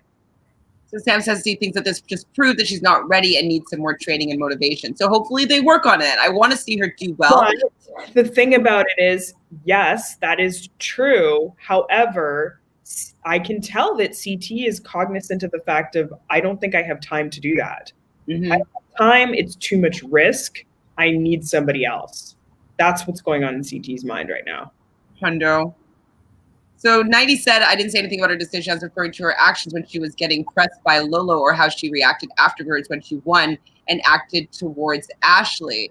I wasn't bothered by Theresa at all this episode. Yeah, me neither. But no, I get what they're saying in terms of like she was very just like put up. Like I think the fact is like Ashley, and people keep saying, oh, well, she's fake. But the truth is like Ashley asked her what she was going to do, and she was like, I'm going to fuck bitches up. Like she was real. She wasn't being fake. So I think that takes people by surprise. Mm-hmm. It's like she's playing a good social game, but she went around and she got those votes. Like, yeah, she got them, which I know is sketchy, but she's playing the game. Like Ashley, like build these relationships instead of right before. Like you could have been talking to Theresa since the moment you were back in the house, talk to all the girls. Like she should have to go above and beyond to try to like lavender ladies, like the new periwinkle ladies. You know, she needs to maybe start a new alliance with these people. I don't know. Like put in extra work. No, she hasn't been at all. Ashley's been. Hasn't fixed what she's like, the mess that she's in with being kind of a social outcast, but then not. Like I don't know what she's done to really mess this up. But we will probably talk about it more later. But she definitely messed up her formula for doing well on this show. Not sure what it is. Did your heart kind of skip a beat when Ashley comes in and catches Anissa and Theresa like actually talking about the fact that they're putting Ashley in, or they want it to be the houseboat? I was like, and that shows veteran status to me, because Ashley may have sensed it, but she did not show that they were talking about her at all. There wasn't a pause. There wasn't like, oh, don't you like my shoes? Like it was seamless. Like it was a very good transition in my opinion, and that shows me that's a vet. Yeah, you're right. That is vet status. The way that Theresa was like super calm and collected, I was like, this is a good episode for her. So too. So in the deliberation, did Leroy just say Ashley's name right out of his mouth right away? I didn't catch it. He said something. And he said Ashley. Well, but because who was it that starts in? Oh, is it? Yeah, Cam was like, does anybody want to come in? Does anyone want to volunteer? Yeah. And then somebody said Ashley. Was it? I thought it was Leroy. Leroy said Ashley after somebody said, let's not beat around the bush. Obviously, the person that, like, obviously Theresa and Jay have said who they want to be thrown in. We all know that. Was it? When Leroy said Ashley. Gotcha. I'm going for Ashley. But he didn't even vote for Ashley. Oh, it was Nani. Nani was like, Theresa has been going around the house saying who she wants. And then Leroy was like, Ashley. Gotcha. I just didn't remember what that whole sequence. And then I was like, Nani. Right? I was like, okay. That was supposed to be like secret. But of course Nani would have said that, because she's just like, fuck Theresa. Well, I'm annoyed. Ashley was kind of making some good points, I thought. She made excellent points. Yeah, she did. I had to jump in there because she made excellent. What she said was so real. She's like, for all you guys, you have your individual votes. Like, you want someone that's useful. Like, I think she flipped Darrell, because Darrell didn't end up voting. He voted someone else. Like, I think that she really made them think about that. But obviously it was kind of too late, I guess. But like, She talked about that. She talked about, like, it's just, wouldn't you want to put someone easier for you to beat in there because you don't know who's going in? Like, there were a lot of good points. She definitely said, I wouldn't call myself a layup. She's a good partner. And that is really true. So I like the fact that she knew to play to the guys here because that's who she'd be partnered with. And she wouldn't be ruining any of their finals. She would be maybe their friends. Maybe she wouldn't allow her friends to win, but with anybody that she's partnered with has a very good shot of doing well. Mishi decides to pipe in. I wasn't really sure why he had an opinion. Yeah, I think it's because Amber and Michi seem to think that everyone's still talking about them. And so they keep chiming in. It was like, well, I know they're trying to get me out. It's like, yeah, because you're just like the lowest common denominator, unfortunately, as like the smallest, least threat in the world. Like, you're going to be the other option always. Yeah. Until you go home. Always. So Cam said something too. So she said, like, okay, so you think that you would want to put somebody in who you would want to go up against and take their skull. And when Cam said that, I feel like either she knew for sure or like subconsciously she knew that like she was going to be going in. But like that was my first time that I was tipped off. And I'm like, I don't know, Cam seems scared or that she knows she's going in. Like I noticed something in that moment. Did you guys pick up anything there too? No, I didn't pick up anything then. I just thought she thought maybe she would, because Cam does want a skull. Mm-hmm. And Theresa had warned her. They did have that conversation where Teresa's like, don't worry, like if we get there and it's a headbanger and it's something you think you can beat anyone at, then I'll put you in. But like don't worry, like if it's not that, I'm not gonna throw you in. So like she did lie to her, but like I think that put the seed in Cam's head that like, okay, I could be going in, especially if it's a headbanger style. So we get into the actual voting, and I didn't take a picture. I should have, but so Nani threw her vote. Who did she throw it on to? Was it Kyle and? No, who did she throw? Oh, Devin and Gabby. Devin and Gabby. Yeah, because she said she wasn't going to vote for Ashley. Right. I wasn't sure if that was the best idea, but anyways, I was like, why? I hate when people throw their friggin' votes. It's so annoying because it's like if you know that Ashley is likely gonna go in, so you may as well throw that on somebody where it would actually matter. I don't know if that one vote would have made a difference, but I hate when people throw votes. I hate it. Do you watch watch Sequester at all? Do I know? I don't. Well, there's this one person, like I love her, Stan, but she has so many allegiances to so many people that she just keeps on throwing her vote. And so I was talking about it the episode, and I'm like, listen, just because you're not like, I'm thinking like this, you're not throwing your vote, but you're not helping your allies. Exactly. So exactly. So you have to pick a side, and that's the thing. It gets to a point, no matter what show you're playing, Survivor, Big Brother, Challenge, whatever. You will have to pick a vote you will have to make a vote and take a side at one time. So you better start getting used to it now, because it's going to be a lot more difficult later on if you haven't done it for a whole season. Exactly. Just like you have to start writing for people, you know? But at the end of the day, the vote ends up being Ashley and Corey, who are going to be going into the crater. So what does she think? So Emil says Theresa and Jay were overpromising and playing it politically wrong. They pissed off the wrong person in Cam. Should have chose Josh and Nani. I don't think so at all. I disagree. I think Josh is a shitstorm. Who cares about Josh? I disagree, because I hate this thing of like, I know I'm going to get in trouble for this, but I don't give a shit. I hate this thing of like, you don't want to piss off Cam and like all of this stuff. And it's like, I like Cam. I think she's got a very imperfect strategic game. She's entertaining. She's gorgeous. She's a great person to have on TV and on the show. But I just think I don't think it matters that much if you piss off Cam, is what I'm trying to say.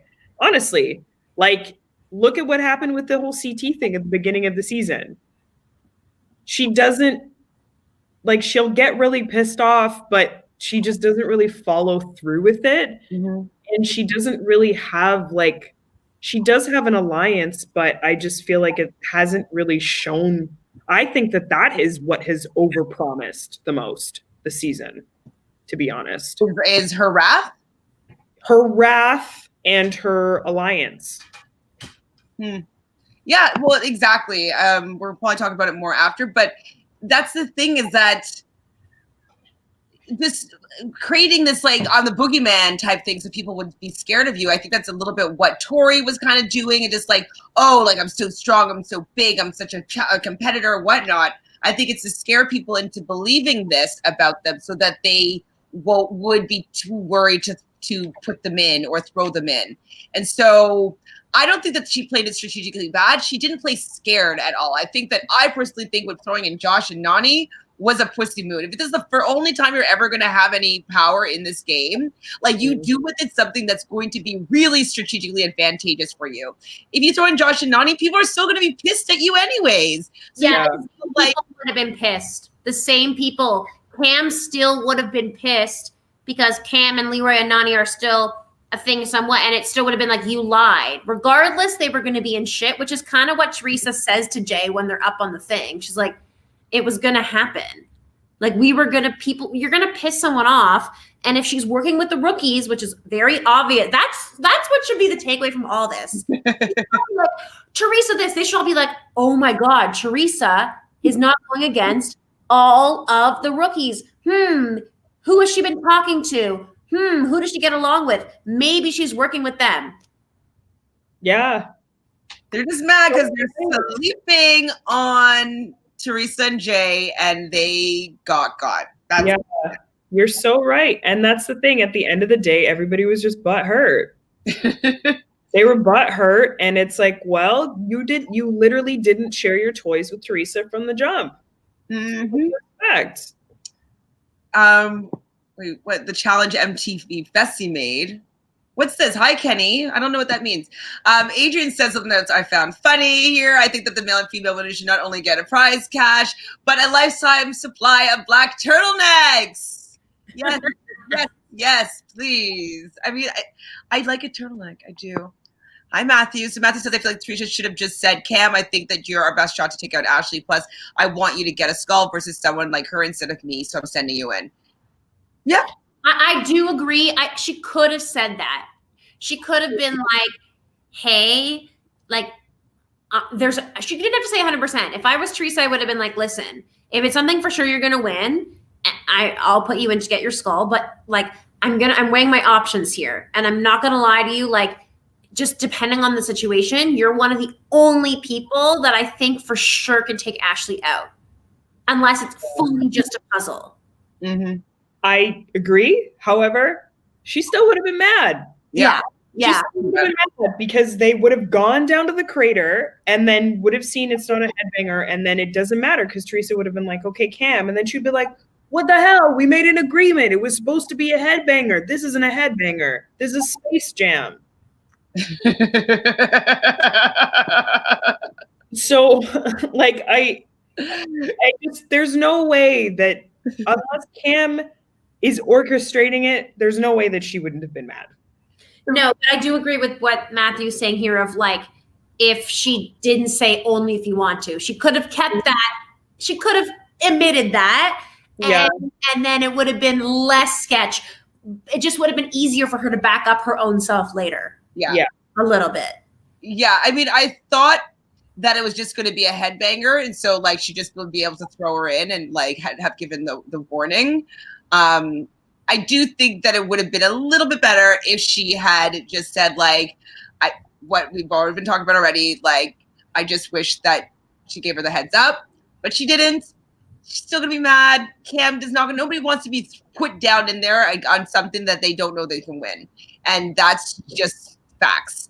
And so Cam wasn't going to be happy about the situation no matter what. No. So Emil thinks that Theresa was teaching short term instead of the long game.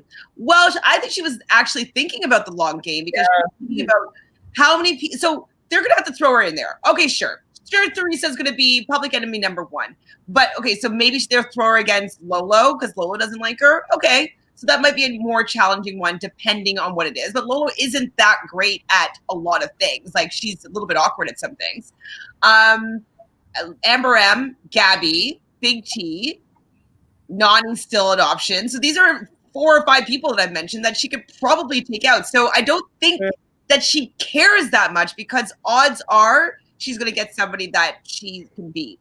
Exactly. And now at this point, she's eliminated Ashley, one of the people who could beat her. So now out of everybody left, there aren't a lot of strong females that can beat her. There are some, and if we compare it to what we said with Fessy's whole drama, where he threw himself in and we were saying, oh, he was thinking short term, that was because there was no reason to need to put himself in that whole situation. Like in this situation, it was necessary for Theresa to get a strong female player out with what might be her only daily challenge win for a while. Like she needed to get something good out of it instead of the 3 of them would throw her in as a kind of a layup and not care about her, whatever. Like, either they'll go and take her out or they'll put her up against somebody that could take her out. You know, like, they didn't care about her game. So it was very good for her to take out one of those 3 people, the people that are not on her side and people that all could potentially beat her. So I thought that was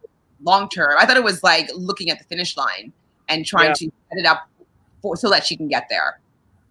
100%.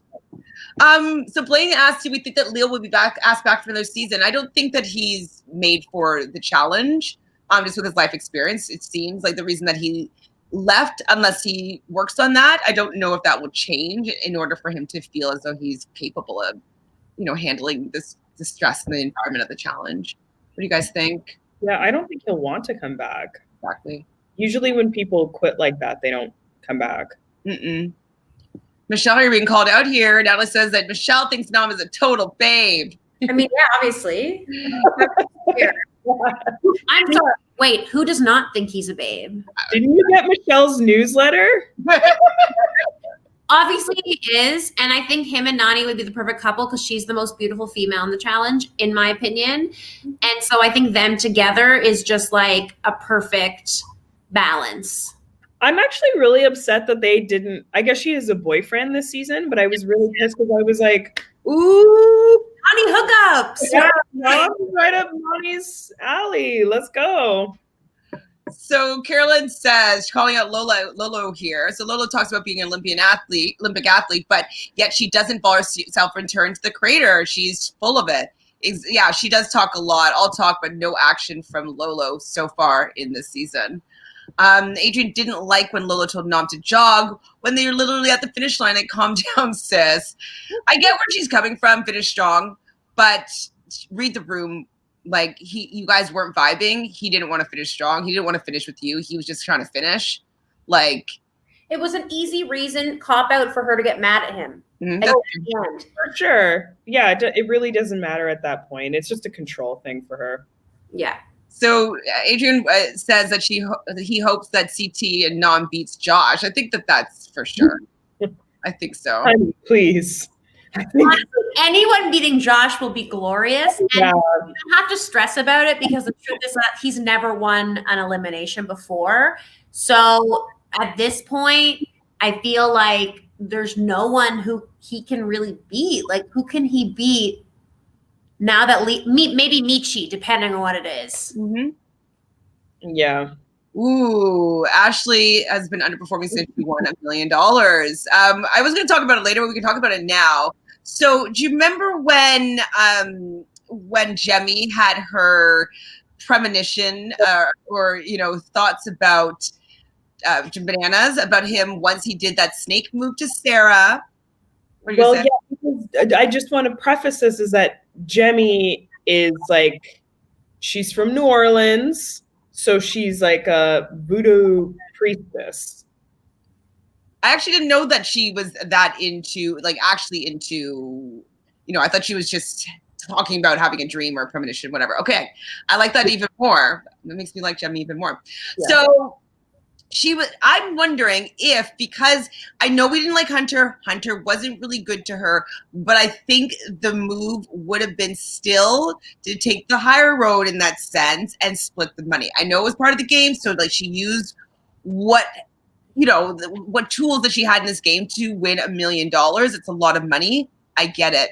But I didn't like that she made that move at that time. And since then, I agree, Emil, she hasn't been doing well in the game. So do you think that it's going to take like 7 challenges before she gets another win, kind of like Johnny, or think it's over for her being able to win? Like, where do you guys think of her performance level and the $1 million and her performance in the future? I think she should have. I'm glad she took that money because Hunter was trash and treated her like garbage. It's so funny to me how people will like be surprised after treating people like shit that like they have a backbone, and then they get like super upset about it. So yeah, I'm glad she took the money. And also I don't think she's like cursed. I think she's just all in her own head. Which she definitely says.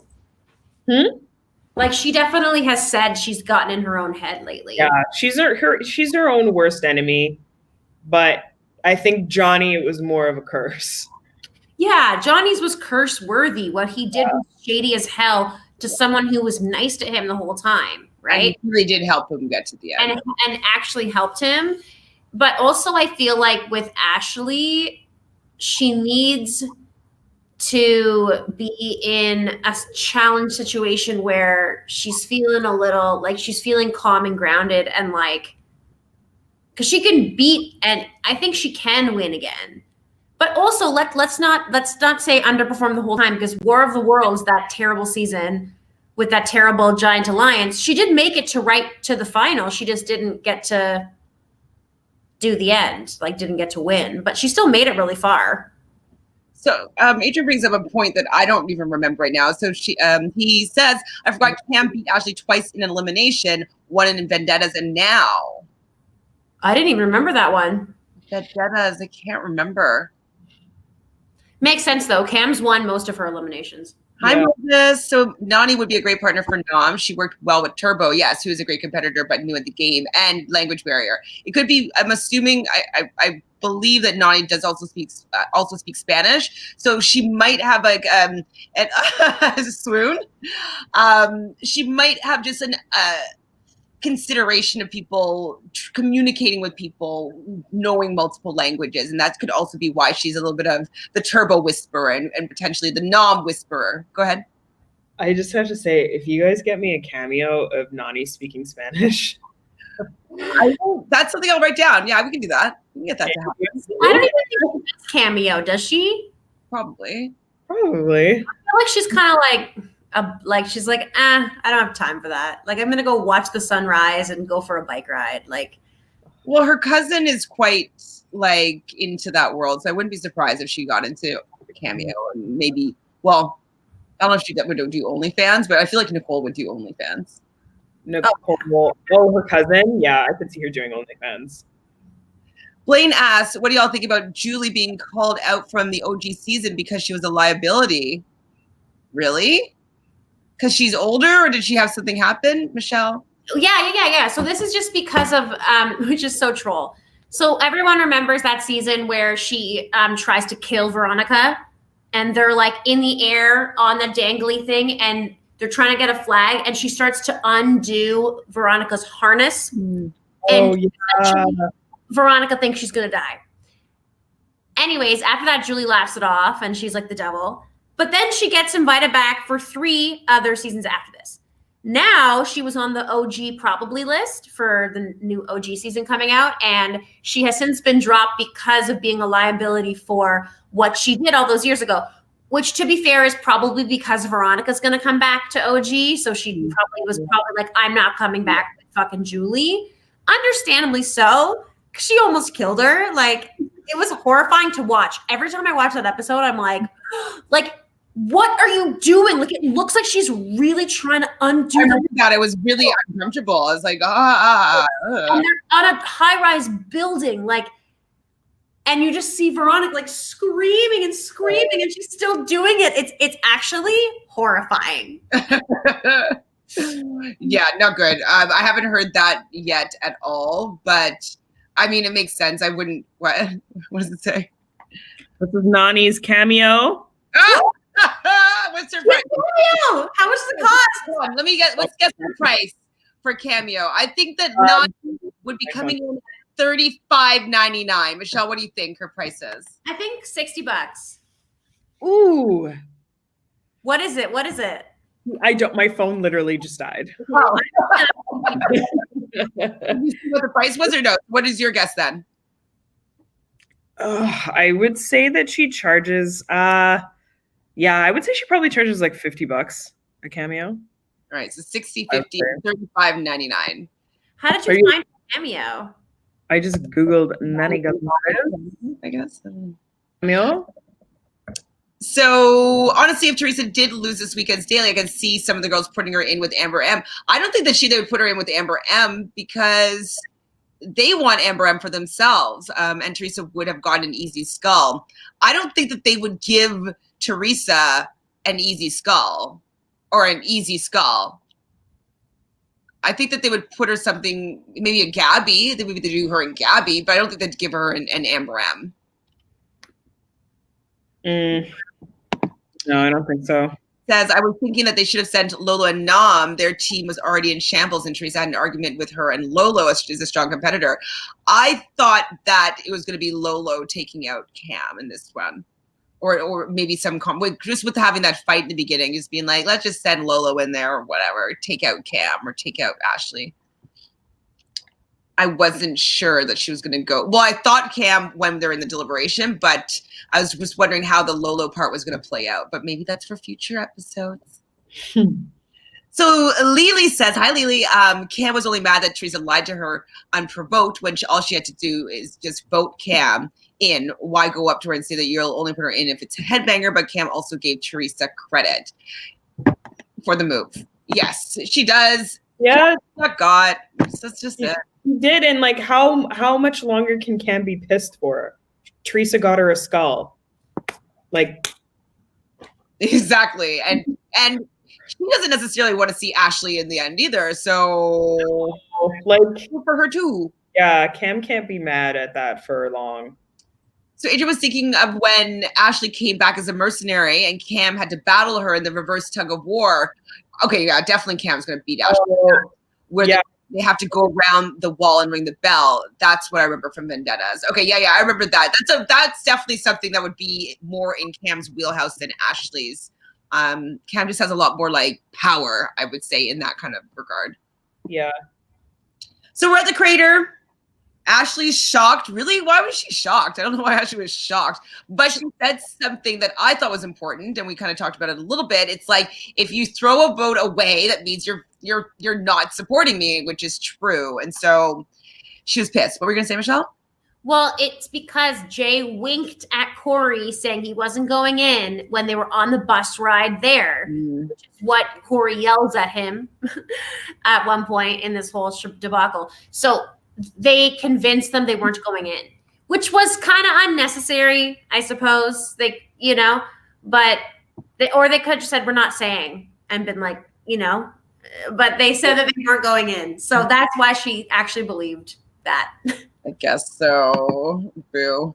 Blaine says that they're leaving tomorrow to start quarantining for the OG season. Yes. I'm excited to see that. Adrian says, I know this is off topic, but I can't believe Blair got released from jail and is with a supposed 17-year-old, but is actually 18. He needs to go to prison. Yes, we did discuss this at the beginning. He's a deplorable human being. He needs, I think, some help.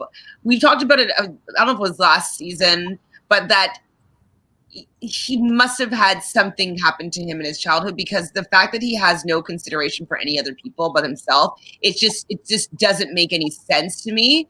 Because I've seen his parents and they seem like lovely people. Like, I just don't know what happened to make him just. Some people are just sociopaths. Mm-hmm. Like it has nothing really to do with your Hi, Maddie. Do you want? We're gonna get to it. We're gonna get to it like right now. Oh, I can't believe you guys aren't like watching the episodes. This is crazy. I know like most of you guys are, but sometimes, every once in a while, people are like, "I didn't watch." And Adrian, she got told. Okay, yes. Dang, man, I would be like, I have to have watched the episode to watch a podcast about it because like I want to be in it with them. You know what I mean? Be like, that's what I felt. You know, like, yeah.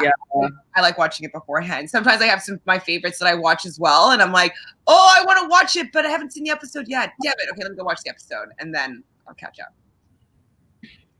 So TJ legit trolled us when we thought it was a guy's elimination. Oh my God. So yes, exactly. So first TJ to ask them how do they feel about being down there and like liars and snakes. And we kind of already discussed like everybody's been a liar and a snake this season. So like get used to it. Cam is obviously pissed because Theresa lied to her. But when TJ says like, I feel sorry for, how do you phrase it? Did I write it down? Okay, he says, for the men to watch your partner go down and whatever. Like people were freaking the F out for good reason because they were not planning for it to be a men's elimination at all. And literally trolled them. So yes, TJ is back to his old tricks again. Yeah. Oh, and I didn't see Ashley flipping the bird to everyone. Did you guys notice that? After Yeah, it was so funny. like she was like C, and then like, well, she didn't say C, but she was like, and then like giving everyone the bird, and then it was a troll, and then it was women's elimination, and I was like, oh my God, brutal. What was I writing here? Oh yeah, we were trying to talk about who we thought she was going to throw in. You guys both said Cam. I was thinking Cam. Wait, no, who did you say? You said I said Nani. I wanted to switch it up. I was thinking Cam was going to go down in that moment. Lolo kind of lost her screen time, so I didn't feel like she was part of the conversation of like someone to be going in. I was like, yeah, I think that it's going to be a Cam day. Cam says in a line, I think that might be a catchphrase of hers now. So she says, congratulations, you just crossed me. Killer Cam is activated. She used it twice, which is fine. Brand yourself, like make a name for yourself. I get it. But you're rolling your eyes, Fanta. What's up? Well, I did roll my eyes, but then Cam, as we know, won. And then I was like, okay, that's fine. It is fine. It definitely helped me get behind the killer Cam. What's the word called when you give yourself a notoriety kind of name? There's a name for it. Where you like Swaggy did it. Like it's a branding, but there's another name for it. I can't think of it right now. Trademark? But I'll think about it and maybe I'll see if I get it. Maybe not.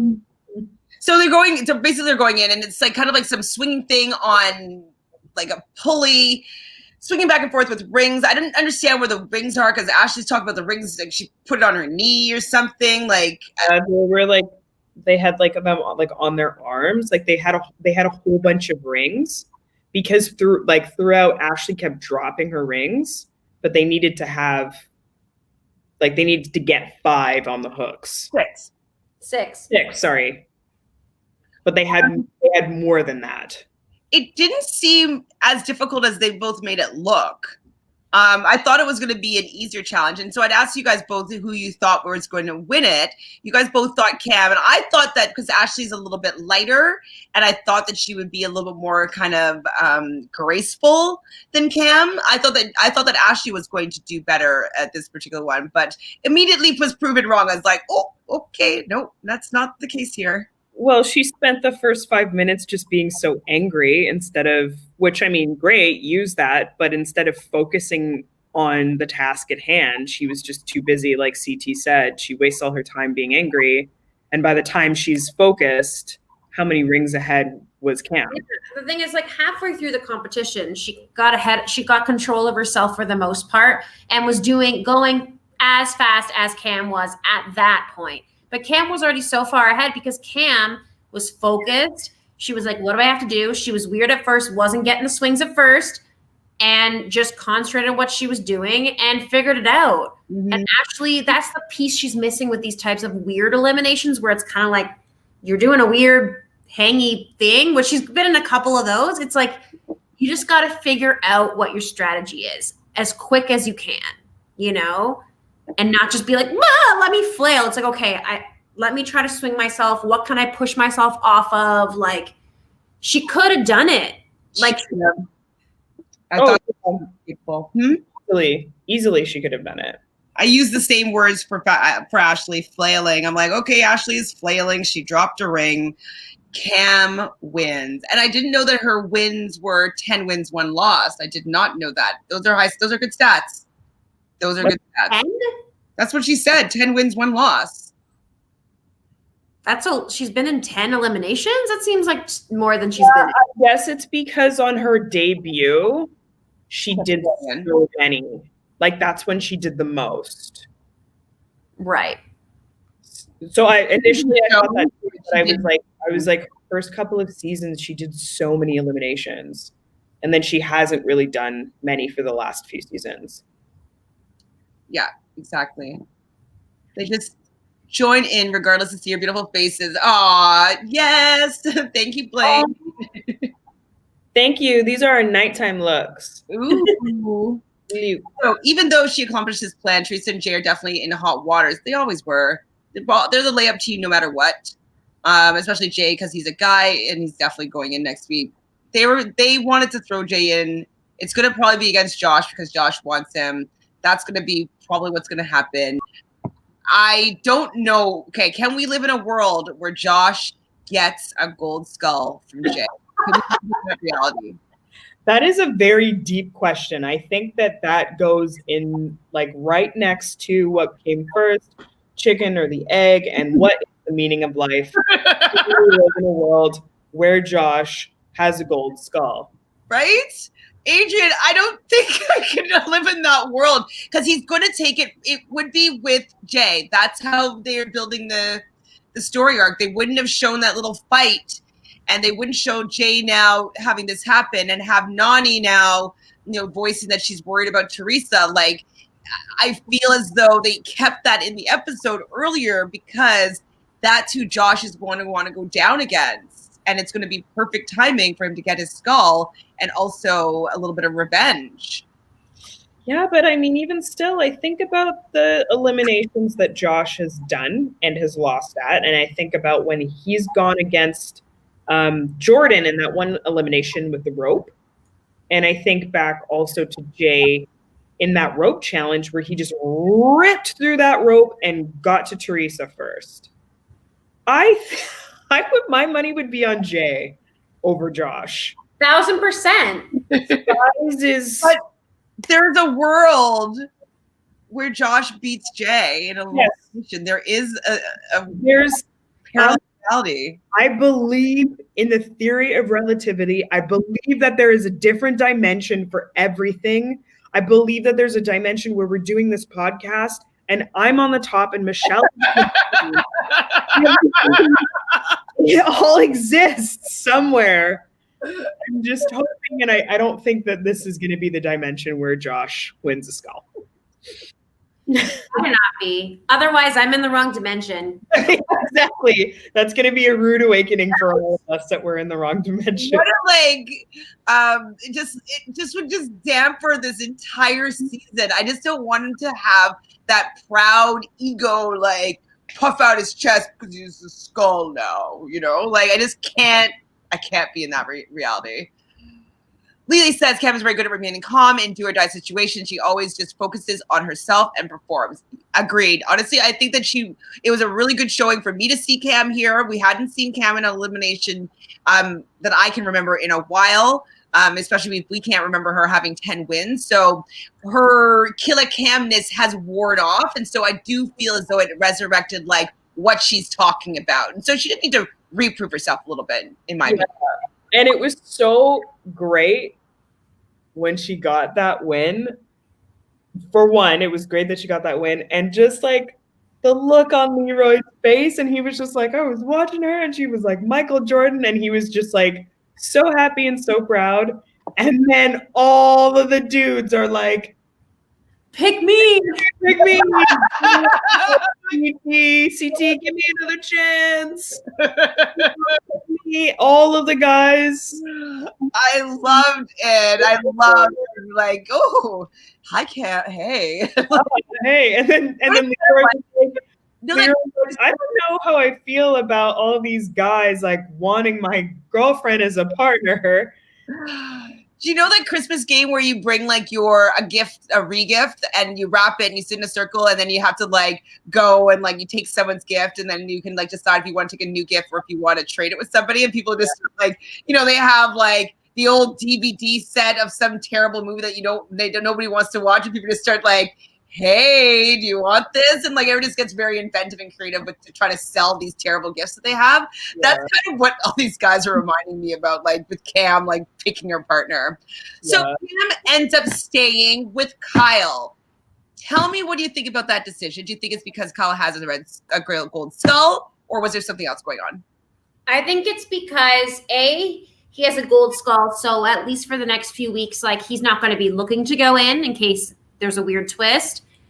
And B, I would say, like, she obviously is never going to pick Leroy because them being on separate teams will always guarantee them a higher chance to make money in all of this. So, like, I get that for sure, plus alliances and, votes and whatever. But also, I think that out of the options of who she would take, I was like, okay, like, she's not going to take CT back because she's, bitter about that.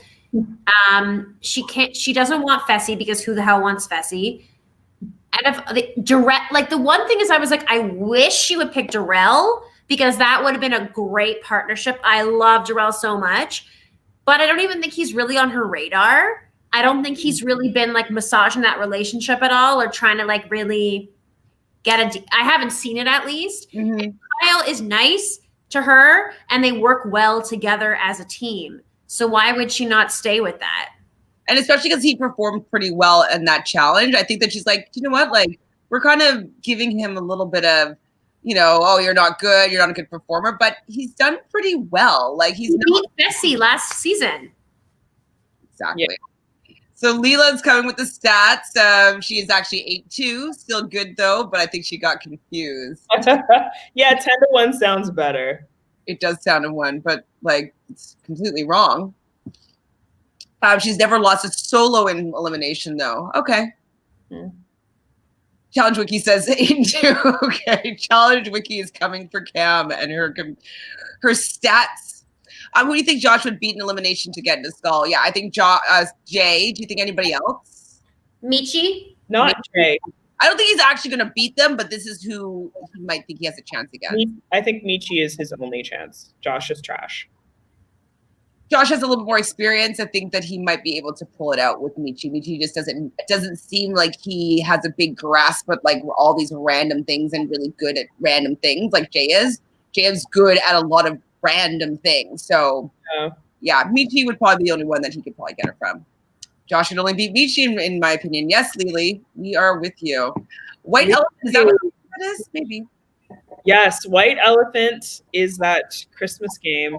I actually play that every year at we have an annual Christmas brunch, and it's the most fun. Obviously, we didn't have it this year, but it's the most fun game in the world because we also put Smirnoff ices in some of the boxes.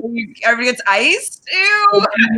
So people, I know, it's so funny. I felt like we started icing each other when we were like in our early 20s. And I was like, we're not going to do this forever.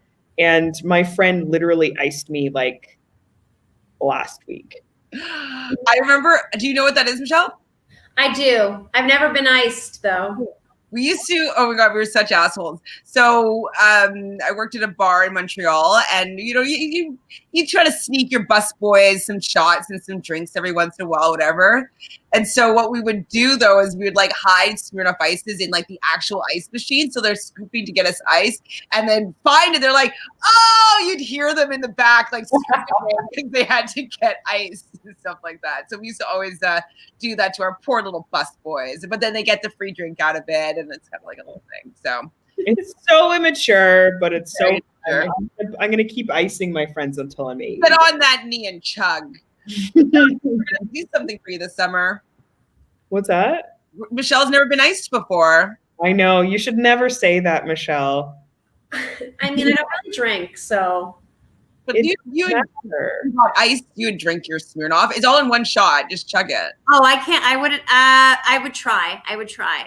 It would be funny. We would film it. You'd laugh. It'd probably spill on you. We'd be like, finish it. You'd be like, I don't want to, but you would. And then Well, if we're doing that, then I'm gonna ice you with a blunt and be like, I can handle a blunt though. I think more than you can handle being iced. But I just would get very paranoid and I'd leave. But, Yes. Yeah, that sounds great. It's not like I can't smoke, but it's just like I'll get paranoid.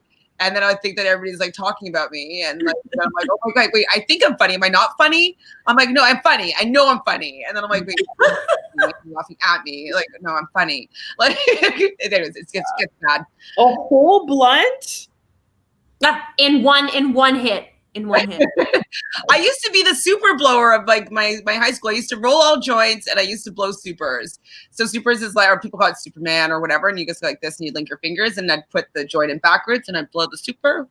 I still do it to these days. You know, I want to still be part of the action, but I feel like I'm really like aging myself by saying this, but I feel like weed just isn't what it used to be. maybe. Like I feel like it's much stronger now. Oh, it is much stronger. Like when I was like in high school or whatever, and if I would like smoke a joint, I could smoke a whole joint and it's like no problem. But if I did that now, I would probably like green out. Well, and also what happens to me, sometimes I end up just like I'll be drinking and having, but I'm like, fine, I'll smoke a little bit. I'll start smoking it like a cigarette and like I'll smoke too much. And because I also a little bit psychic, sometimes I get kind of caught in different things and I start going down into like the ethers of another dimension and gets kind of weird. So that's also another reason why I don't necessarily like smoking weed is that I start like getting into like ghost worlds and stuff, you know? And you don't want to get into a dimension where like you and Josh are married. I'd be like, oh my God, I see it. I see the dimension. Josh has this gold skull from Shay. No more weed. Yeah, so this is a public service announcement. Don't smoke weed. No, don't. You might see Josh. So we've got a lot of friends on versus friends elimination. Are Ashley and Cam friends? They were in that really tight alliance with Cara Maria in War of the Worlds. Oh yeah. Or whatever. So like they were really close. And I think even now they support each other. Like Ashley has made tweets being like, I really want to get better at eliminations. And like, I need to be fierce like Cam. And Cam's responded being like, you are a fierce girl. You're a competitor. Like, I think they have like a mutual respect and like, whatever. So was it mostly CT that she was attacking when that first elimination? Yeah, I think she was bitter about CT, and she figured, well, makes sense. I mean, Ashley, she is a previous winner. I think Cam was really sticking to that, like really want someone new to win. But I think it was more actively against CT to prove a point than it was really against Ashley in particular. Also, another friendship that I wasn't aware of was Jay and Corey. I mean, they're close in that like Jay has been friends with like Nelson and Corey to a certain degree, like more than he has been with like how he was with Bananas or whoever else, because he was just ostracized. Mm. But that said, like the only thing Corey's done for him is not put him in when he won. But it was I don't know, but that was such a specific situation in which he didn't really have the power because Tori kind of made the decision. So like Corey just, I don't know, he shouldn't be as hurt as he shouldn't lose sight of the fact that Fessy, who he was actually in a real alliance with, fucked him over. Like big time. He should be still more mad at Fessy, but he's probably forgotten about it. And now he just wants to focus his energy on Jay because Jay seems like an easier person to be pissed at because he's smaller.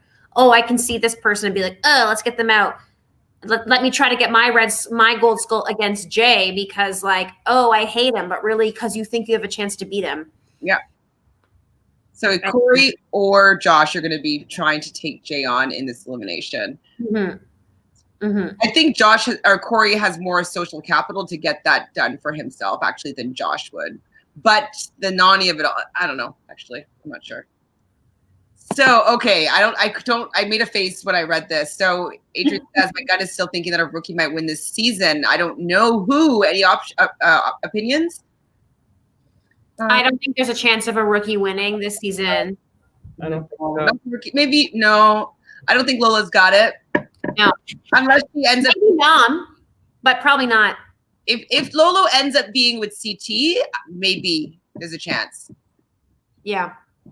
Adrian also says you would think that CT would separate from Big T if he wins his skull. Yes. You think that he would be like, I'm sorry, Big T, but I have to go? Yeah. Who do you think you'd take, Cam? I think he would take, depending on who was the double agent or whatever, he would take Cam. I think he would take Lolo probably. I think he would take anyone else. I mean, I think at this point he would want Nani over Big T, but I don't think he would actively seek out anyone besides Cam or Lolo. I think he wants to be taken as opposed to him making the move to leave. Yeah. So I think he'll set that up for himself that the next girl that wins will take him. And maybe it's Lolo going in, maybe him cushioning things last week is like him planting the seeds for a little extraction. So I think he's playing the game more than we're giving him credit for. So they need to stop calling everybody friends. Nelson is Corey's only true friend if we're going to be real. It's true. I agree. Yeah. 100%. Only thing else that I had about this episode was I liked how Cam wanted Leroy to see her down there winning her skull just to give him the encouragement of him wanting to go there and getting it and then both being a couple getting to the final together. So I like that. I want to see them both get to the final together. Like I want to see that happen. So I don't feel like it's going to happen, which is weird, but I hope it happens for them. I really, really hope. It would be great to see them both compete in a final, regardless of the outcome. It would be awesome. I don't know if I see it happening just based on Leroy's luck and of the draw. But that said, I mean, he's really been working out, it seems. And like, let's see him prove his point. Like, let's see him get in there and do it. Hopefully he doesn't try to take out Jay. Like, hopefully he tries to take out Michi or someone that I don't care about. Obviously, he's not going to try to take out Josh because he's kind of aligned-ish with him. Well, because he'll probably go for Michi or Jay. Want to do an update for us here, Fanta? Okay. Can you read it, please? Okay, so who's left in the draft? So Michelle has Corey, Darrell, Leroy, and you have both Ambers? Yep. And Nani. And Big T and Nani. Yeah. Your team is looking good.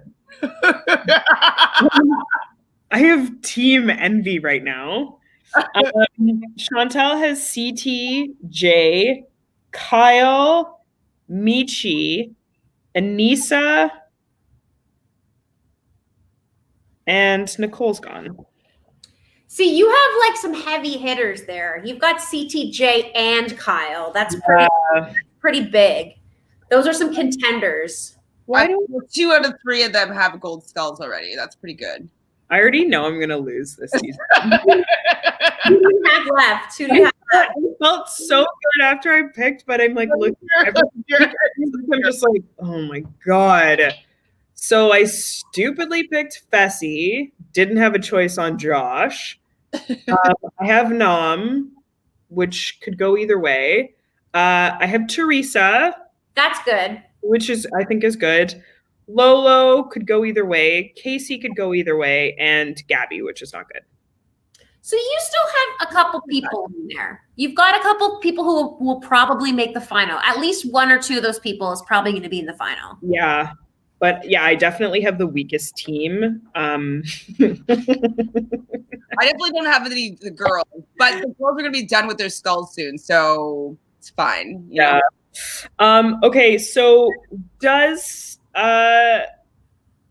so Theresa got points today. Theresa and Jay got points, 5 points each, because they won a daily. Yeah. Now, at the start of the episode, does that count as a fight? Lolo and I don't think Lolo and Theresa's fight counts okay. because it didn't explode, but I would count Nam and Lolo's fight as an official fight. That was more of a fight to me. They were really going back and forth. She got emotional. Walked out. Yeah, to me, Lolo and Nam get 5 points apiece for that fight. I'll take it. And then Cam obviously gets 10 points. Who is Cam? Do I have Cam? Yes, you do. This is so annoying. I'm so stacked. How? I have yeah. Yes, Ashley. Like, what universe does like everybody get to like top out me having Ashley and freaking Natalie from Survivor? Hey, you guys, next season for the draft, I am not coming to play. You can choose the order next time. You can choose the order. Totally fine. Because I'm gonna lose this season. You don't know for sure. I know. Next. It's fun. You think my team is gonna beat your guys' teams? Let's be real here. Maybe. It's also about your total points. So I think you're going to get a lot of points. You've gotten a lot of fight points already. I'm going to get a ton of points, so we'll see. So oh my God. Asked what we're watching right now besides this one. And he also said that he started watching Are You the One on Netflix. Never seen it before. That's fun to have 8 seasons to scroll through. That's fun. I love Are You the One. It is such a mess. Garbage. It's great. I love Are You the One. Even my mom was Are You the One. Thanks to Fanta. Fanta forced me to watch Are You the One. She's like, you gotta do it. So the reason why I started watching Are You the One is because a good friend of mine for the first season, she was a producer's assistant on the show. Okay. So I got all of the dirt about that, and she's like, yeah, I'm working on this like crazy reality show. And then I was like, what is it? And she explained the premise to me, and I was like, that's insane. That sounds so stupid. And she's like, oh yeah, it's a shit show, and like gave me all of like the details of like working on it. And I was like, this is so crazy. And then it premiered and I started watching it and I was like hooked. And she didn't even watch the show. She was like, the experience was enough for me. I don't need to watch it. Other than this, I'm watching Below Deck. Have you guys watched Below Deck before? Oh, it's another good reality show. It's pretty messy. Basically people working on yachts for a season. And people are from all over the world trying to like live with first stews, and like they're in Thailand getting wasted, but then like coming to work on the boat the next day for these millionaires. Like it's pretty messy. It's pretty good. 8 seasons and 6 seasons. There's like quite a few if you want to catch up on something. I'm trying to get into the Housewives of Salt Lake City, but I don't really like anybody on it. So I'm like just watching it because it's new. I haven't watched Masked Dancer because it just seems too stupid, but I love The Masked Singer, but The Masked Dancer doesn't have the same vibe. I haven't watched all of Masked Singer yet this season. Okay. So, but I did see somebody like spoiled it, and I was like one of the singers, and I was really upset. Oh, well, you didn't guess them? I guess 2 out of 3 of the last. Oh my God, I'm so bad at guessing. Oh yeah, with your parents. Oh my God, and watching with my parents, and their guesses were like, my mom's guesses were insane. Like she would just be like, "Oh, is this Lady Gaga?" And I would just be like, "No, Mom, Lady Gaga would not do this." Oh, I'm feeling another dimension where Josh wins this season. Please don't pray this into existence. We have to stop talking about it. Yeah, we can't put any energy into this because we have to. We can't make it the three of us thinking about it being something that we don't want, because the universe doesn't understand. It just gives us what we focus on. So we have to just focus on the positive here, and that Jay is going to be the one that is able to overcome these people coming for him after making a strategic move.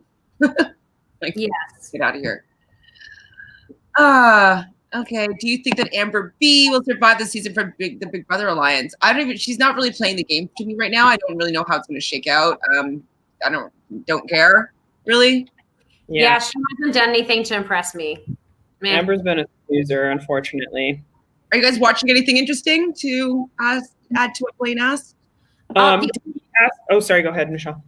No, I was just gonna. The only reality show I'm watching other than this right now is all the Drag Race stuff. Mm-hmm. And then otherwise, I watch kind of some nerdy shows, like some anime stuff and some just more adventure, intense fantasy shows, because that's the other category of TV that I watch. Sure, okay. I like space shows. I like Star Trek. I like Star Wars. These are good stuff. Did you watch Battlestar Galactica? A bit, yes. I'm not like Yes, we love Drag Race. Drag Race though, yeah. I'll get Michelle to come and talk with us about Drag Race. I'm behind. I haven't been liking the US as much as the UK. The UK one was fire. Like, I just was so engaged, excited, can't wait for the next episode. And I guess because I didn't like the format of the US one, I was kind of like, okay, well, what are they going to do this week? So I'm trying to get you, Fanta, anything you're watching interesting? I have been watching Search Party. Right. On TBS and HBO Max, and I watched 2 seasons in 2 weeks. And after this, I'm going to start season 3, and it is so funny. I'm just dying at it. And what else? I'm also watching Ratched on Netflix. Is that with Sarah Paulson? I don't love it, but it's it's not the style of things that I usually like. So I'm I couldn't really get into that world. Yeah, it's really beautiful to look at. And I love Sarah Paulson. She's one of my favorite actresses. Mm-hmm. She's perfection. She's just such a good actress. And I think that's probably the only reason why I'm still watching it, but I'm not. I mean, I might try again, but I wasn't sold. I am watching Sequester, Adrian. I do a recap on Mondays, usually around 2 p.m. Eastern. So I don't know if you've come in and hung out on that one before, but it's really good. If you guys want to do a little bit of binging to get caught up, I think would have 6-7 episodes. And there's a lot of strategy going on. So it's kind of like Big Brother-esque, where you're voting people out or whatnot, but lots of strategy. So I would say give that a go if you want some strategy stuff. Yes, Sarah and Jessica Lange are everything on America. What's it called? Horror Story. I've never seen them. I've not with you guys. Okay, Coven, in my personal opinion, is the best season of American Horror Story. It's season 3. Sarah Paulson, Jessica Lange, Stevie Nicks is in it, Angela Bassett, Kathy Bates, Emma Roberts. Who else is in it? There's just it's everything. I've watched it. It's all it's set in New Orleans, and I love New Orleans. I'm obsessed with New Orleans, and it's just that's one of my favorite seasons of TV.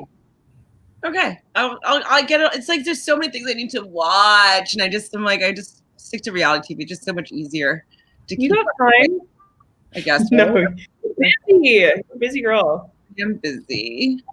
Blaine says I started to go back and watch some old Real World season. I'm currently at Anissa season of Chicago. Go watch the Las Vegas. That's the best. Emma Roberts, Queen. Well, I've heard a lot of stories about people who actually worked with her, and Queen is not what they would call her. But she was in Toronto filming. I forgot the show or the movie. What's it called? Little Italy. And I heard that she was not fun person to be working with on that set. I too have heard that. Yes, Fanta, I agree. COVID is the best, and Freak Show is my least favorite. Very cool. Okay, so we did it. We made it through before 2 hours and 55 minutes. Yay! We're getting better. We're getting better. Last thing here, can't wait to see what they do with the 10th season American Horror Story, by the way. Yes, I mean, I need to go catch up. That's a lot of seasons to catch up on, but You can just watch 3. Just watch 3? There's no links? No. There's no link between the seasons. You can watch them in any order. Doesn't matter. Okay, I'll watch 3. I'll do it. Do you guys have anything you're working on right now that you want the people to support you or whatnot? I'm on this podcast about the challenge. Oh, you are? Well, funny, I have one of these things. Follow us! Subscribe. We're trying to get to 1,000 subscribers. I can't even talk. Fanta, anything going on? I am also on the same podcast as Michelle. No, nothing. Wow. It's been a nice. Thanks, Adrian, Blaine.